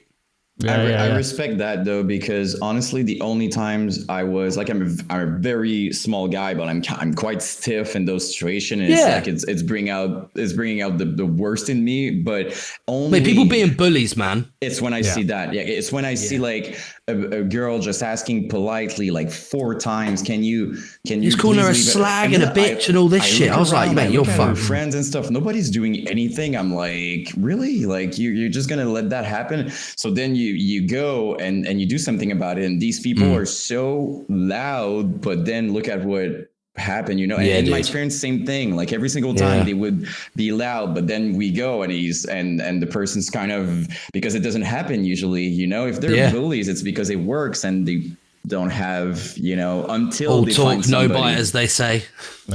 Fuck around and find out. I mean, Fuck the guy in your story, I'm pretty sure is going to be a little quieter. Dude, it was so funny. Apparently he goes to the pub like all the time, and like we were there for like a week and he didn't go to the pub again. I was like, is he dead? Is he okay? Like, where the fuck is this guy? He was peeking in the window to see if you were there, and then he would just keep walking Dude, straight. Peeking in the window, you've just reminded me. If you guys fucking haven't done this, you need to check out a band called Missing Link. I Okay. don't know them. Holy Missing Link? shit. Missing Link. They've just dropped their first LP. It is the best hardcore I have heard in 10 fucking years. What's that got to do with peeking in the window? Yeah. So he's got this line, right? Okay. And he like sings it and he goes, if I kill him, God won't take my soul. Who's that peeking in my window? But he goes, who's that peeking in my window? And he holds it and it's just like, that is genius. That's But dude, sick. I'm Okay. obsessed with this song. Like, it's crazy good. Like, honestly, That's you sick. jam that front to back, it is phenomenal. There's a song, that New York Minute, mate, crazy. Like, it is genius shit. Apparently there's like, I think one of the members from Never Ending Games in it. It's really good, man. Really good shit. Sick, Sick. man. Noted. Yeah, Yeah, so I kind of went off then. I went off on a ADHD, yeah. mate. Dude, I'm that's what we stoked. do. I'm always eager to fucking find some new music, some new bands and shit, man. Yeah, it's crazy, I yeah. love discovering stuff. Like, I'll no, tell you what, it's if you can get him on here, I reckon he'd be an interesting chat as well. Hell yeah. that'd be cool Like, for man, sure. their vocalist, dude. he's cool, man. So He's pretty Missing got Link, fucking mad. And Yeah. it's Watch Me Bleed, right? Yeah, that's the record, yeah. Perfect. I'm curious. It's gonna be right there after. There's like By the way, features are mental. There's like Gridiron, Trapped Under Ice. There's some crazy good features. You guys had some crazy cool features on the last record. What, Pintglass or Bound of Fear? Bound in Fear, I'm talking about. Yeah, you we had guys- Taylor. Yeah, Taylor from Taylor, Left to Nick Suffer. Arthur. Oh, Yeah, mate, come on, OG. Yeah. He's the guy. Absolutely. His part is really sick too. Like it stands out in a way. Like Yeah, we didn't Just give a- him sort of like just a standard breakdown. We gave him like a weird bit that goes into like a weird breakdown. yeah.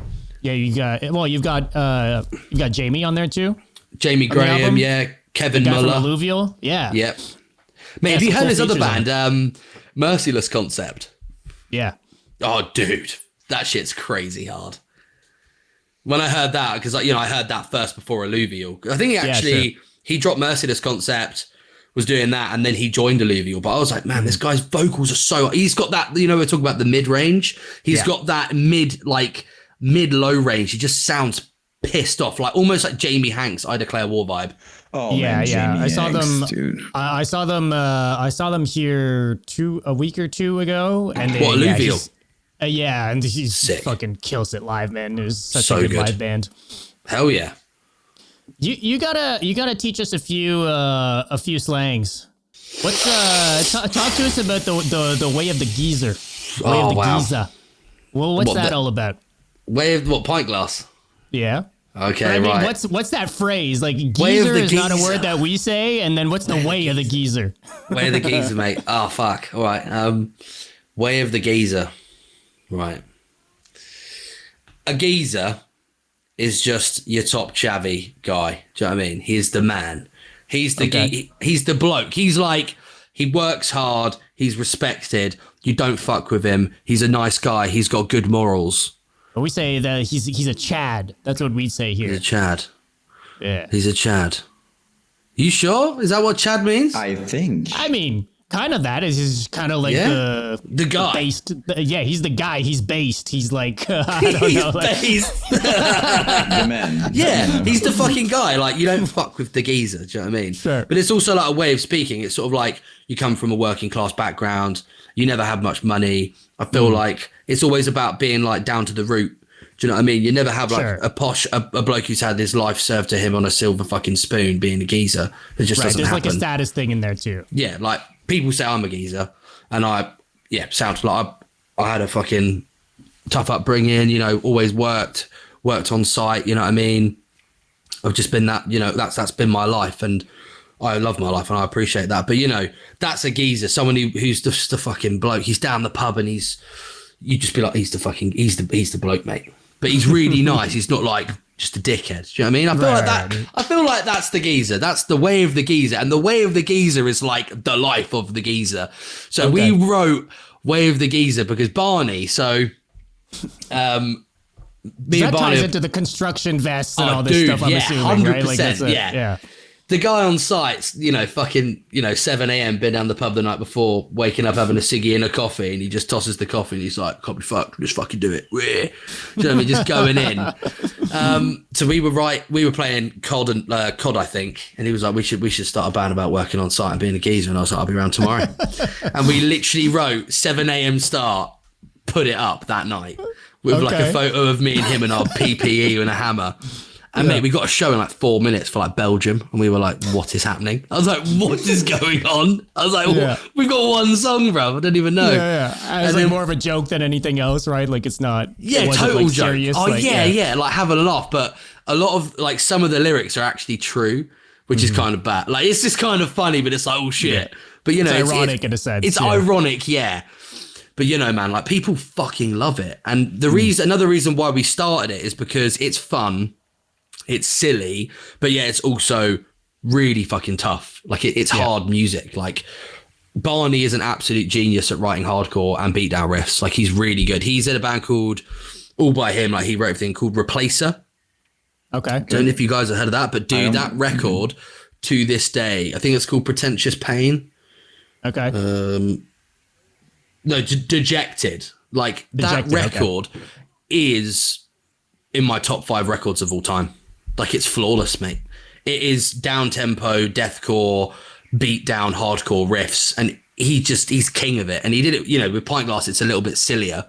Yeah. But he wrote everything, and I was like, oh, this is actually getting a bit of traction. Like people are really enjoying this because it's not too serious. Yeah. And I feel when we started Pintglass in 2019, there was a big thing in UK hardcore where everyone thought that they were the coolest thing on the planet.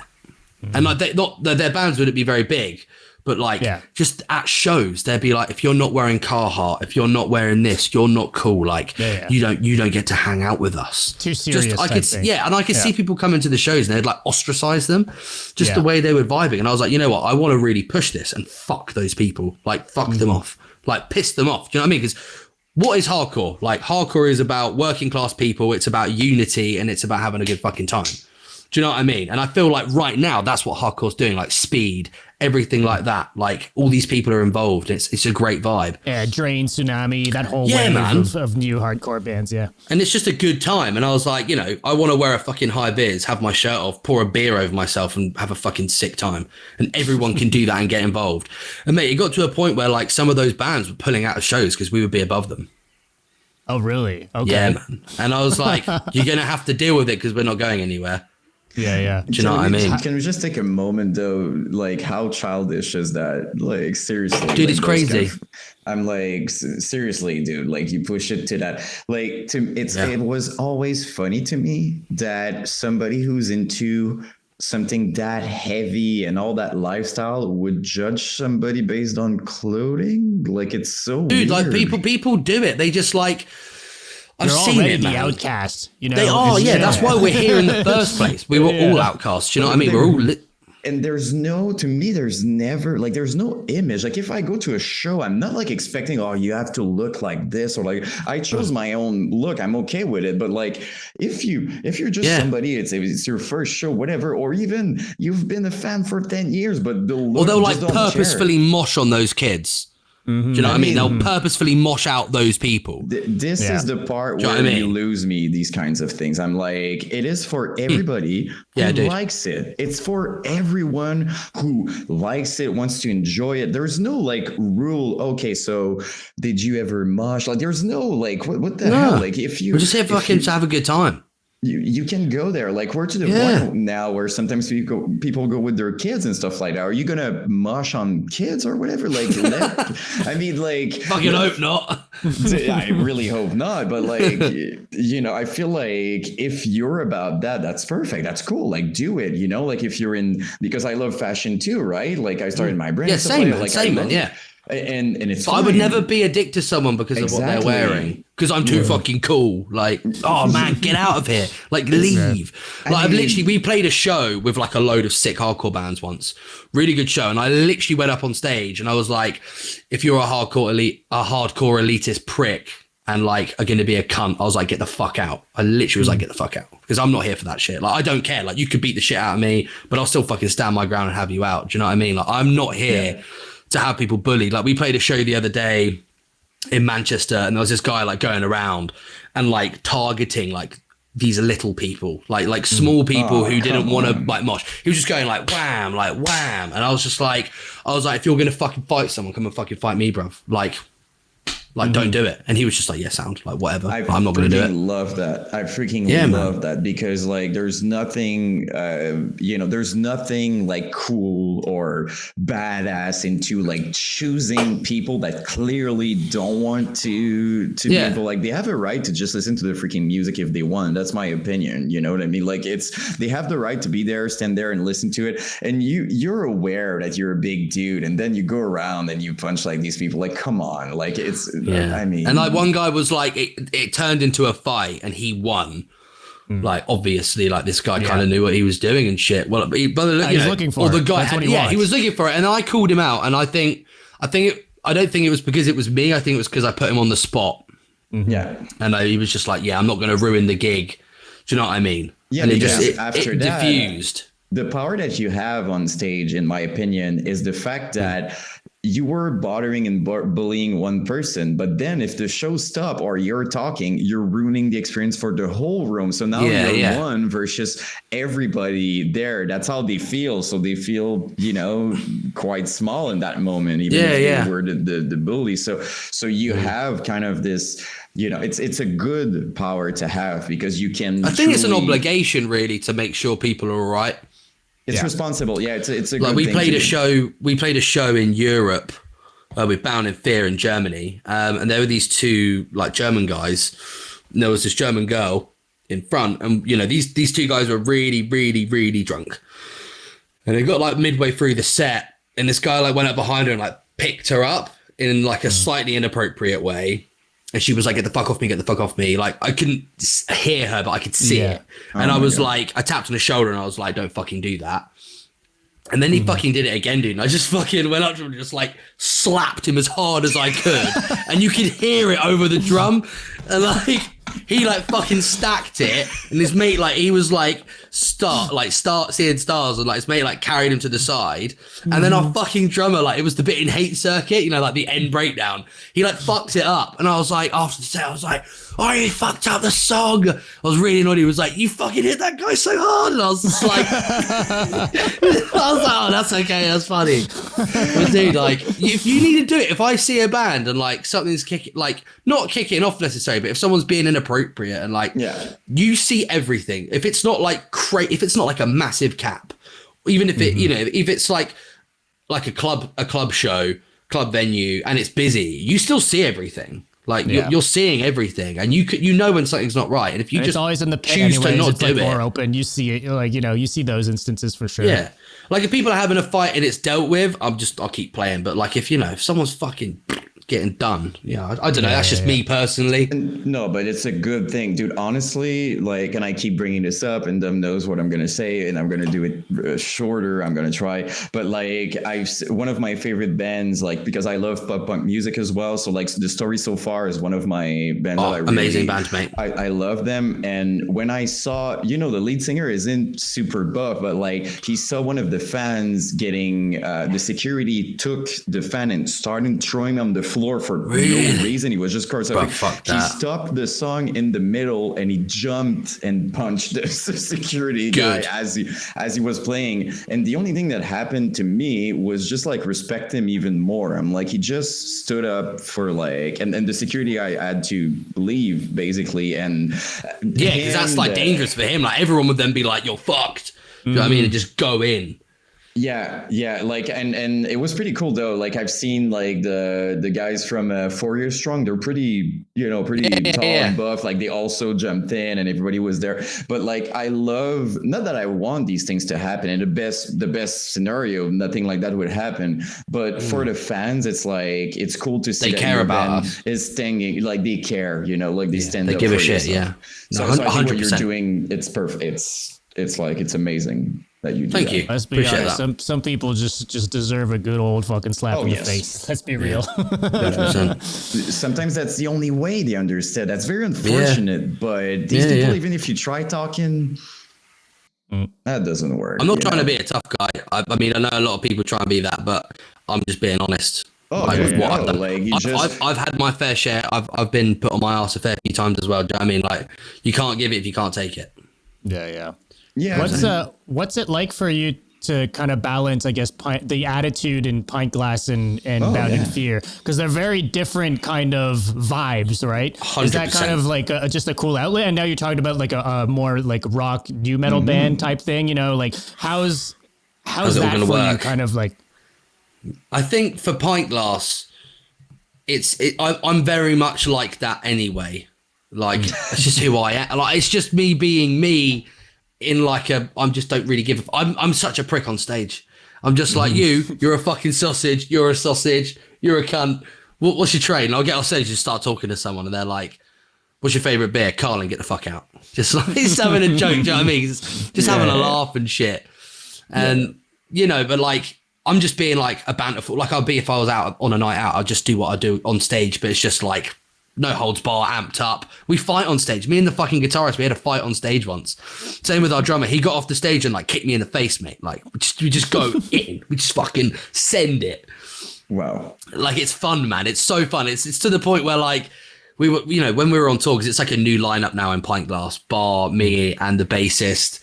And, we just vibed out, man. It's just all about having a good time. Like, it's fun music. We do everything professionally, like load in, everything professional, but we take it seriously outside of touring and on tour, that when we play, we can just have a laugh.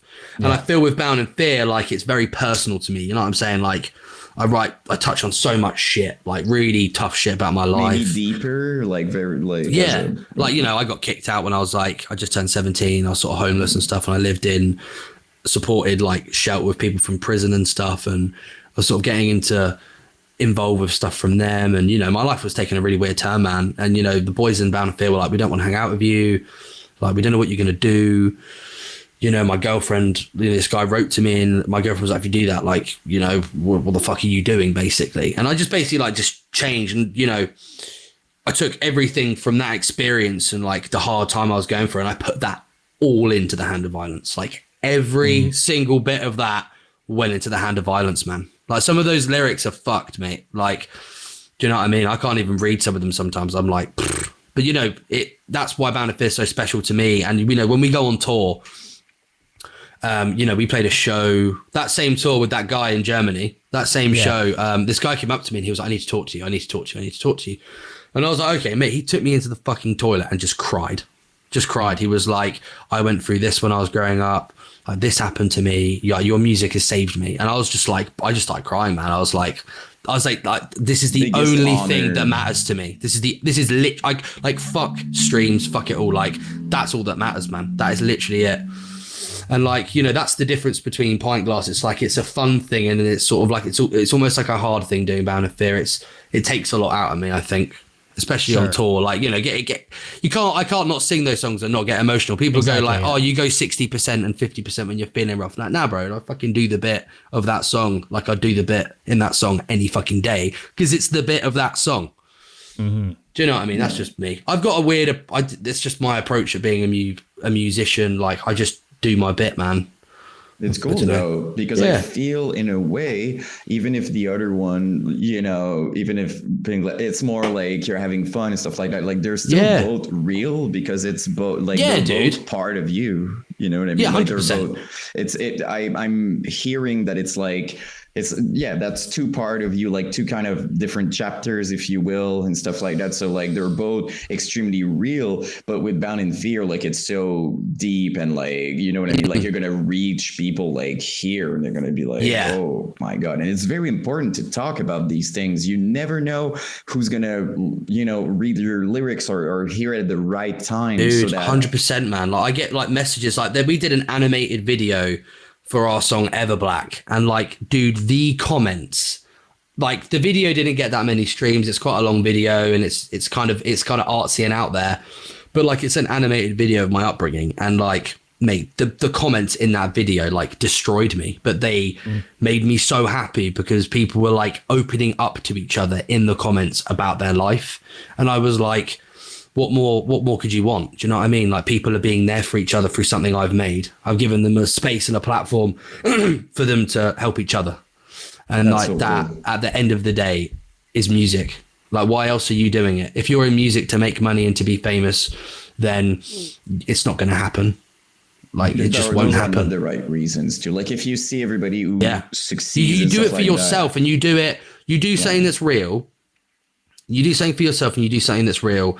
And I can guarantee you, like through that, like you will find people that need that. Like that's why you do it. Do you know what I mean? That's why you do it. Like for me, like Break the Cycle by Stained is one of my all-time favorite albums. And like that record, man, like those lyrics are amazing.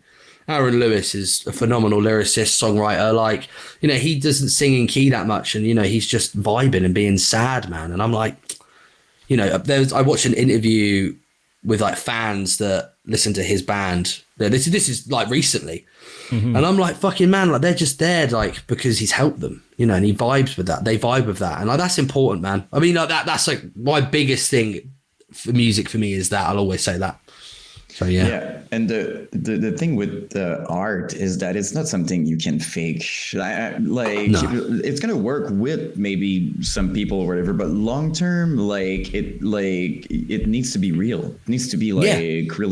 Like I'm working on videos every week about bands that, you know, did something or whatever. They all share that. It's all very real. It's all for the right reasons. They all started in like small venues, and they didn't care about that. They just wanted to do it, and then it happened. Like you just exactly. need to be patient, you know, and wait for it to happen. I mean, look at Lorna Shore in that sense, like the being patient thing. It took them 10 years to actually touring all just happen, and just like, you know, and they never really broke that bracket.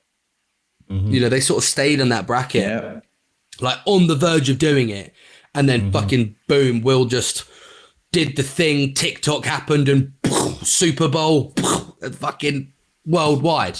Sorry, but you know what I mean? It was like that happened all over TikTok. Fucking Super Bowl started playing it. It's everywhere again. Like it's crazy. So yeah, being patient is the thing, and you just got to do your thing.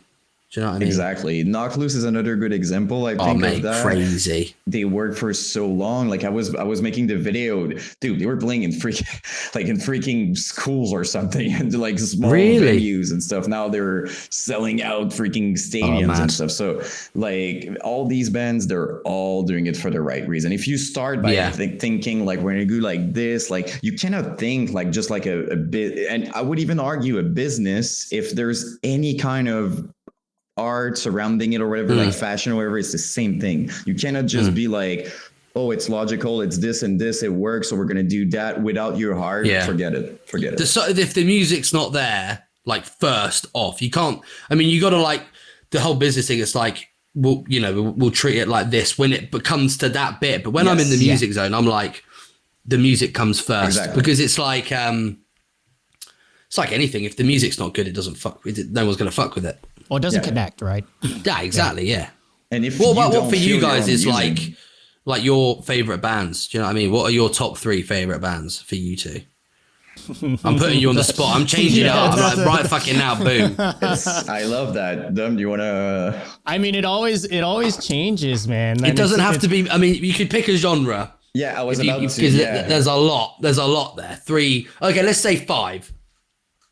Okay. 5's easier than 3. But I mean, look, if it's just because it's different answers. If you ask me, like you know, teenage years, what I really fucked with back then that I still fuck with today, but it's not the same now as like maybe a more current band that I fuck with like more recently. Like I don't know. Yeah. So there's like, but like generally speaking, like I grew up on like emo, post-hardcore, that sort of thing. So like for me, like Under Oath and like Dance Gavin Dance are like two bands that I've always really fucked with in terms of like Sick. heavier stuff like that stayed like through the years. Black Dahlia Murder for Fair. sure, like one of those ones that are up there. But like more recently, I think like Psycho Frame is for me the It's cool to see that, man. It's cool they're doing it. Their music's very good, though. It's fucking good deathcore. It scared me. I was like, oh, damn. Yeah. In my, what was that?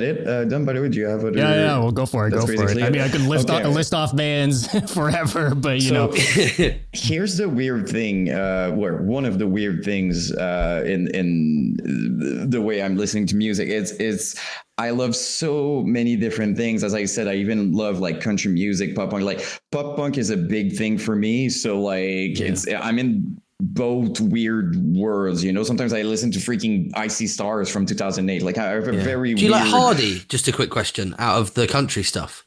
Hardy. You would fuck with Hardy, Yan. That's Dude, not my vibe, know but I know Yan would fuck with Hardy. You got to check him out. Like if you're saying country, like sorry, just to like cut you off there. He does country, like proper country shit. But then the next half of his album is like new metal country. It's crazy. It's like heavy Limp Bizkit country. Yeah. Okay, yeah, I'm surprised you don't already fuck with him. You gotta check it out. What it is. Holy shit! Okay, so I have. I'm about to change your life with this record, mate. It's great. We were on the way to play a show, with bloody forgot now. Bad memory. But we were up to play a show, and our guitarist put this record on, and I was like, holy shit! Like, it's called something Mockingbird. Yeah, Mockingbird and the Crow. Yeah, jam that album. Okay. Mockingbird. Booming. Crazy. I was like the first half is like proper country, and then the second half's new metal country. So I was a bit like, oh, this is all right. And then I was like, oh my God, what the fuck is this? Like the 2000s lead coming in. I was like, do. I was like, oh, oh my God, I'm gonna love like it's this happening. For sure. Okay, so for the top 5, it's gonna be very difficult to make a top 5. I have to mention Waking the Cadaver because it's very clear by this point how much I love, you know, like the Dunn's vocals and this band. But like my all-time favorite band out of any, it's always gonna be Blink-182. I was 9 years old when I discovered them. It's still there. Their last album, I loved them. Now they're back together. Like it's this whole thing. I was literally freaking crying when I saw them. Like that's my big like. I couldn't handle being in their presence, and I know that. Like I would be like probably speechless, which never happened. So that's I don't care what people think. People are like, that's not. I don't care. Like that's nobody thinks anything. Yeah, and you're good. No, but still. Blink, really, yes, they're amazing. So that and I love. I don't know if you know the band. It's kind of experimental punk. It's called Belmont. Like I really love this Belmont. I don't know. I think so too. Yeah. You should check that. Like it's very special what they do. Like it's kind of a pop. Oh, it's like a prog pop punk type vibe. I love them. That like the song, if you didn't never listen to them, like Pushing Daisies, that's freaking dude, like it's so good. So I love them a lot.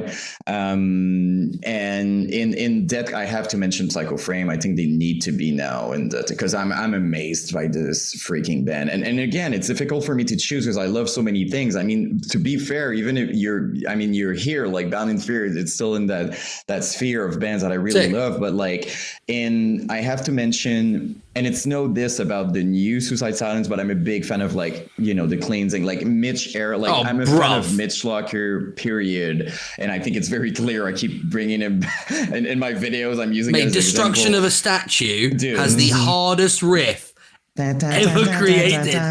No, the end, mate. The end, mate. Oh my God. Just like, dun.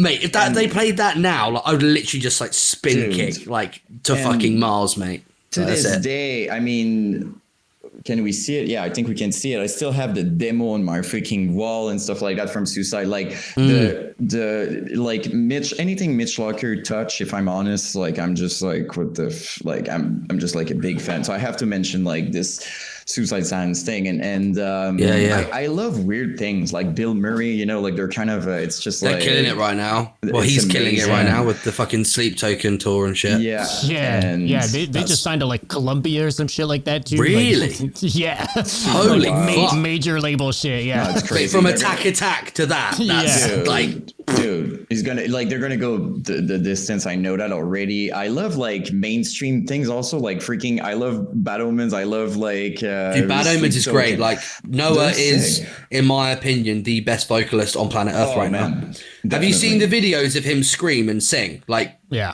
it's insane. Like being a vocalist, and you guys do vocals as well. You know that certain screams are more strenuous. Like he will drop a fucking guttural like 25 days into tour and be like, ah. I'm man. My brain doesn't know how you do that. Like it's crazy. Like, and if you look at him, by the way, the experience he had, he's always checking like his monitor here, he's checking his diaphragm. Yeah, like, he's like in the zone. Like, a real professional. And he's also kind of like Britney Spears-esque. I mean, let's go. He's gonna roll up with the microphone on the. You wait, it's gonna happen now. He'll just be there like. Yeah, the full dance moves and shit. That'd be perfect. Yeah, so I mean, I had to mention Noah because like he's still and he seems like an amazing human being and stuff. So like just great, and Bear Tooth, all that stuff. So I'm kind of all over the place, you know, in my music taste, but that's sick. We gotta flip it on you though. We gotta know your top three. You can't put it on us. You giving it. Yeah. Do it. Right. You both had a new band. So my new band is going to be album of the year. I'm calling it right now. Is that Missing Link band? Okay. Watch Me Blade. Okay. Right. Number 2, Break the Cycle by Stained. Okay. Sure. Self-titled by Slipknot. All right.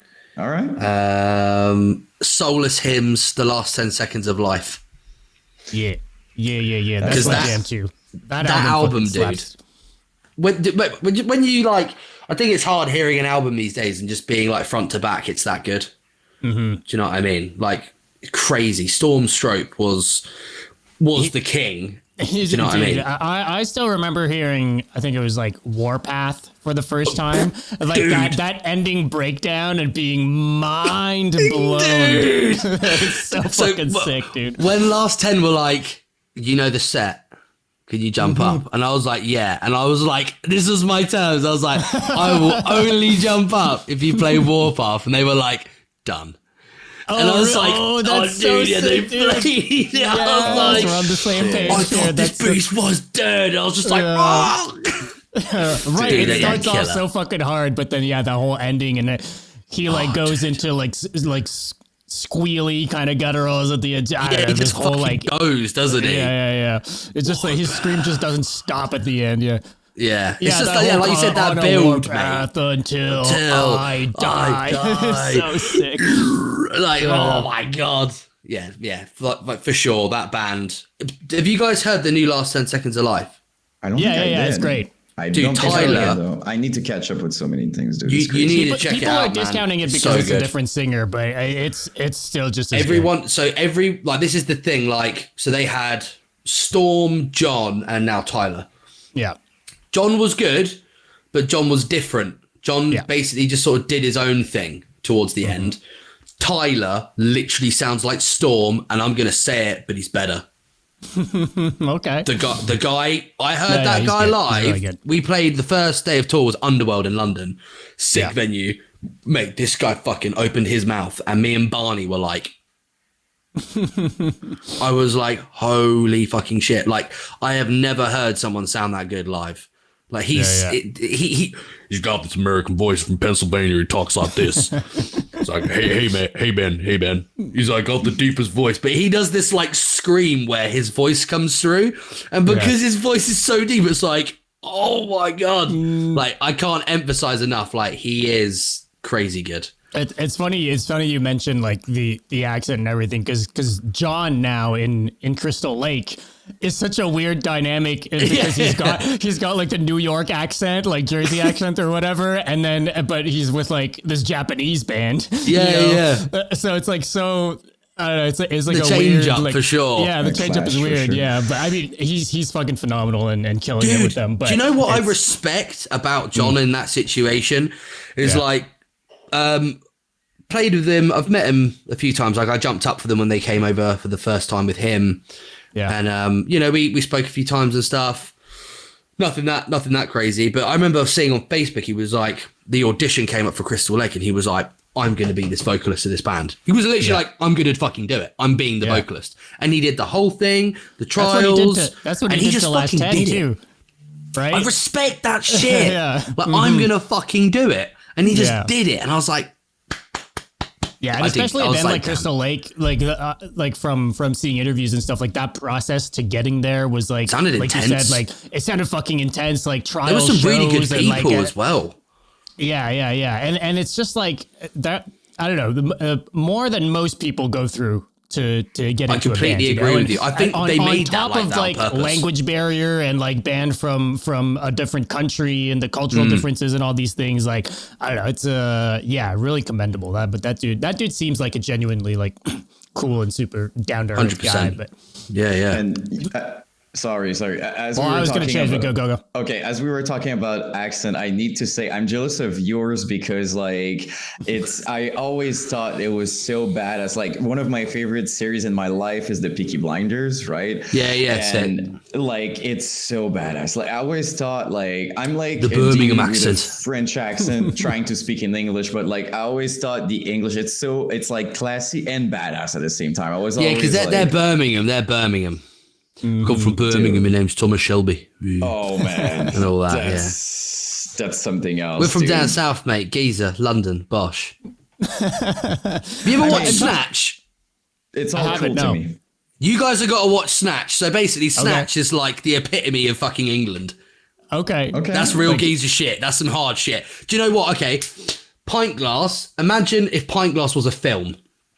It's that film. It's that. It's literally, if you had a synopsis of Pintglass, watch Snatch. That is all I'm going to say. Okay. 100%. Right. What about the UK scene? Maybe we've touched on a few bands, but like I remember when like early deathcore, there was like Trigger the Bloodshed and like Argent Dawn and like these. Are they UK? I'm pretty sure.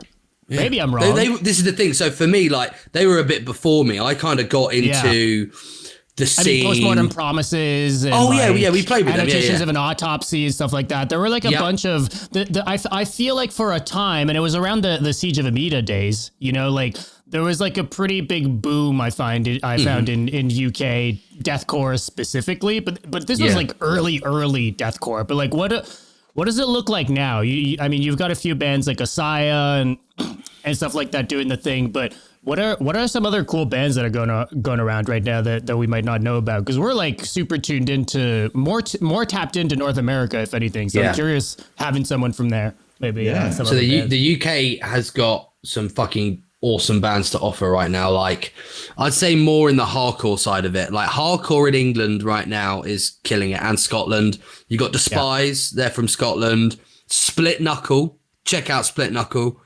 Big up Joey, their vocalist. Guy's a fucking lunatic. Like plays guitar, drums, like really good. They just dropped an album through like what's it called? What's it fucking called? Something Killing. Split Knuckle. Yeah, Breathing Through the Wound, mate. Okay. And they've got a song called Fuck Your Whole Life or something, and it's just so hard. Like the hardcore scene in the UK right now is crazy good. There's also on the other side, there's like the groan side. So I would say deathcore in the UK right now is fucking terrible. It's dead. Yeah. And like, if anyone gets offended by that, then whatever. Because like, I didn't name a fucking band. Yeah. No, I don't know of many that are still doing it right now. From the UK doing deathcore. So not really. It's like you guys like Asaya. I mean, I wouldn't consider it just necessarily deathcore. They're like full on death metal now. Yeah, they're killing it. Like as far as big heavy bands in the UK are, it's ingested on the extreme side of metal. Do you know what I mean? 100% them. But there's a band called Split Chain. Okay. Split Chain. And they are awesome. It's like Soul Blind from America? I don't. Oh, fuck. Okay, so I'm massively into this resurgence of 90s grunge rock. Okay. So Split Chain are an amazing band. They literally dropped their first song last year, and they've already got like nearly 300,000 monthly listeners. Like every song's got over 1 million hits. Like they're doing it. Yeah, But they're going to be that band. Do you know what I mean? So I'd say on the lighter side, like the progressive, like rock, that whole like resurgence of the 90s and early 2000s is really prominent in the UK right now, especially like in metalcore. Like there's some killer metalcore bands. So there's this new band called Long Goodbye. You guys know a band called Creek? No. So there's a UK band called Creek, and their vocalist has started this new metalcore band, and it's like early 2000s metalcore, basically paired with Unanswered. That's up our alley for sure. Yeah. It's basically like old Suicide Silence and like old metalcore, but it's really good. Foreign Hands, American band. Yeah, so it's like Foreign Hands, but like the other end of that era of metalcore. It's just like crazy hard riffs. Took notes for that. I got all this written down. Yeah. As you were explaining that, I've listened to like 7 seconds of Split Chain, and I'm a fan already. Dude, so. we're playing with them. We're playing with them in like a month and a half, and I just can't wait. They're so sick. They just play Download, mate. Like they're doing it. It's really good to see. Sick. I'm going in my car later. I'm pretty sure that's going to play for sure. Like I just heard it, and I'm like, check out that, and also check out Long Goodbye. Is that what they're called? Yeah. It's definitely Long Goodbye. Before we wrap this up, I wanted to know your new kind of more new metal rock project. Is it like, because I love Split Chain, like if you compare, like, is that a little bit in this vibe, or it's completely different than that? Like, so it is. There are some songs which are of that like grunge vibe. Okay. Do you know what I mean? Because I feel like what Split Chain have done, people have been doing in America a lot the past year. Yeah. Does that make sense? So like, like there's a band called Soul Blind from America. They literally sound like exactly the same. Okay. No disrespect to the bands, but do you know what I'm saying? Like, it's cool. It's been a very off. It's chill. 100%, and it's like it's been a very big thing in America. Like I've been following it in America. Like it's resurging. You know what I mean? Yeah. And like for me, there's songs which are that vibe. There are songs which sound like Stained. There are songs that sound like Chimera on my new record. Like it is fucking all over the place in like a really good way. It's all tied together, and I've tried trying to make my own like. There was like the Jonathan Davies, like doing this thing. I've been trying to like do my own thing and like find my own noise, I think I kind of got it on some songs, and Alice in Chains, man, for me are a huge influence. Do you guys like Alice in Chains? Oh, yeah. So it's that kind of vibe and like legendary. You know what I mean? Yeah. That's like the route for me is like just big rock vibes, man. Like trying to bring back that big rock sound. Dude, you're busy though. I mean, like trying. Well, mate, like I said, going back to nearly dying, it kind of put things into perspective. It's like, damn, life's not going to wait for me, so I'm not going to wait for people to be fucking long with writing. I found this amazing guy, Rob, who when I was 18, we toured around Europe together. He was the session guitarist and I was the session drummer. And I was like, you're so fucking good. Like in soundcheck, the guy would just like rip chords and like sick chorus progressions and then just shred like really well. And then a few years ago, like we got back in touch. To soundcheck more than the actual set. Dude. Our tour driver was like, why the fuck are you here? Like, you're too good. And shout that. But mate, the guy, he just can't write a bad song. I've never worked with anyone quite like it. Like he just writes a chorus and it's like, that's the chorus. Like it's just like, when you hear a song and you're like, oh my God, it's a banger. Like every time he sent me something today and I recorded a song today and it's just done. It's fucking done. Like, there's no like, oh, I'm not sure. No question. I'm a big critic on my own music and I'm like, that's the fucking vibe every time. We've got like, 14 songs done. We're just trying to, just get it, we're just planning it, going to pitch it to some people and stuff and, see what happens, man. Because I started Bound in Fear like as a novice And, you know, I kind of started Pintglass as a joke. I've never started something new, like kind of knowing where to go and who to go to and where to. With the, yeah. So it's like, you know, I really want to send it, man. I really want to send this. It's important to me. A lot of it's, you know, I wrote a lot of it during a really hard time, and I think that's when that's when you write your best music, when you're at your most vulnerable, if I'm going to be honest. Unfortunately, but it's true. You know? Dude, we were writing the new Bound in Fear, and I'm like, oh, I'm in a really good place right now. Fuck, what am I going to do? Usually, but it's cool, dude. It's nice to hear it, especially because you were, you know, generous enough to share all your story through that. So like, it's something we really appreciate. But like seeing you now after all of this, like, you know, recovering and full of projects and stuff like it's the best, man. Dude. It's just thank like, you. Well, thanks for having me on to like talk about it. I appreciate it. Of course, man. Of course. Some people, it's the opposite. You know what I mean? Like, and it would have been understood. Like, some people are just like, you know, it takes them down. You know what I mean? They're just like, and for you, it's like, watch me. Well, the thing is it was like, that was like how I felt. And I was like, I've got two like paths to take right now. Like the self-loathing, self-destructive, I'm going to let this take over me, or I'm not letting this fucking happen to me. Like, it's just not going to happen. Do you know what I mean? And I'm that person, man.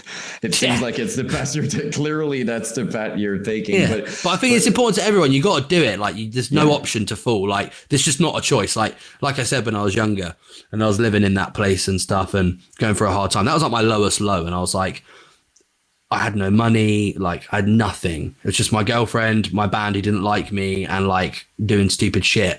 And I was like, I have to change this. You know, when I got ill, I started to feel that depression again. And I was like, there is no fucking way I can let this happen to me. Even though I'm not meant to be doing even though I'm meant to be lying in bed for 6 weeks, I'm not fucking doing it. I'm going to the gym. I'm going to walk on the treadmill. I'm going to listen to my demos, and I'm going to write lyrics. Awesome. That's it. That's very inspiring, because like we talk about it and some people might think like, oh, that's what I would do. Yeah. But when you're in that place, like it's a strong fight. It's a battle within yourself. And like, it's 100%. Not an easy one. It's like, it's a fight you constantly have in your mind at all times. So it's like, it's not as, you know, it's very difficult to do. So knowing that you did that, but not only that, but like you come out with even more projects and you're happy. I know. Like it's too much, really. But it's awesome, dude. Like, and everything you do, like good problems. Yeah. Good problems. We can only wish you just the best. Like, you know what I mean? Like, I have appreciate a good feeling for everything, honestly. Like, well, when the videos are done and shit, I'll send it over to you guys. Have a look. Oh, you gotta. We'll be here. We'll be waiting. Oh yes, definitely. That's so cool, man. Thanks by the way, again, you know, for talking with us, sharing all of that, talking about music. We're gonna have to, like, it was so this fun. is actually a really nice chat. I've had a really good time. I kind of forgot how we've done this for like 2 hours, and I'm like, I'm in the zone. You know what I mean? It's just chilling. Like, I was about to say, it was so fun with you. I would love in the future to have you back. You know, perhaps like when your other stuff is released or whatever. 100%. Yeah, I'll be down for that. Do that. That'd be so freaking sick. Yeah. Man. Yeah, this is a really cool convo, man. Thank you. Thank you so much for doing this, man. No worries. Amazing, man. It was so cool. All right. Well, we'll keep in touch. All right. Sweet. For sure, man. You have a good rest of your night, man. Keep killing it, guys. Hell yeah. Peace out, man.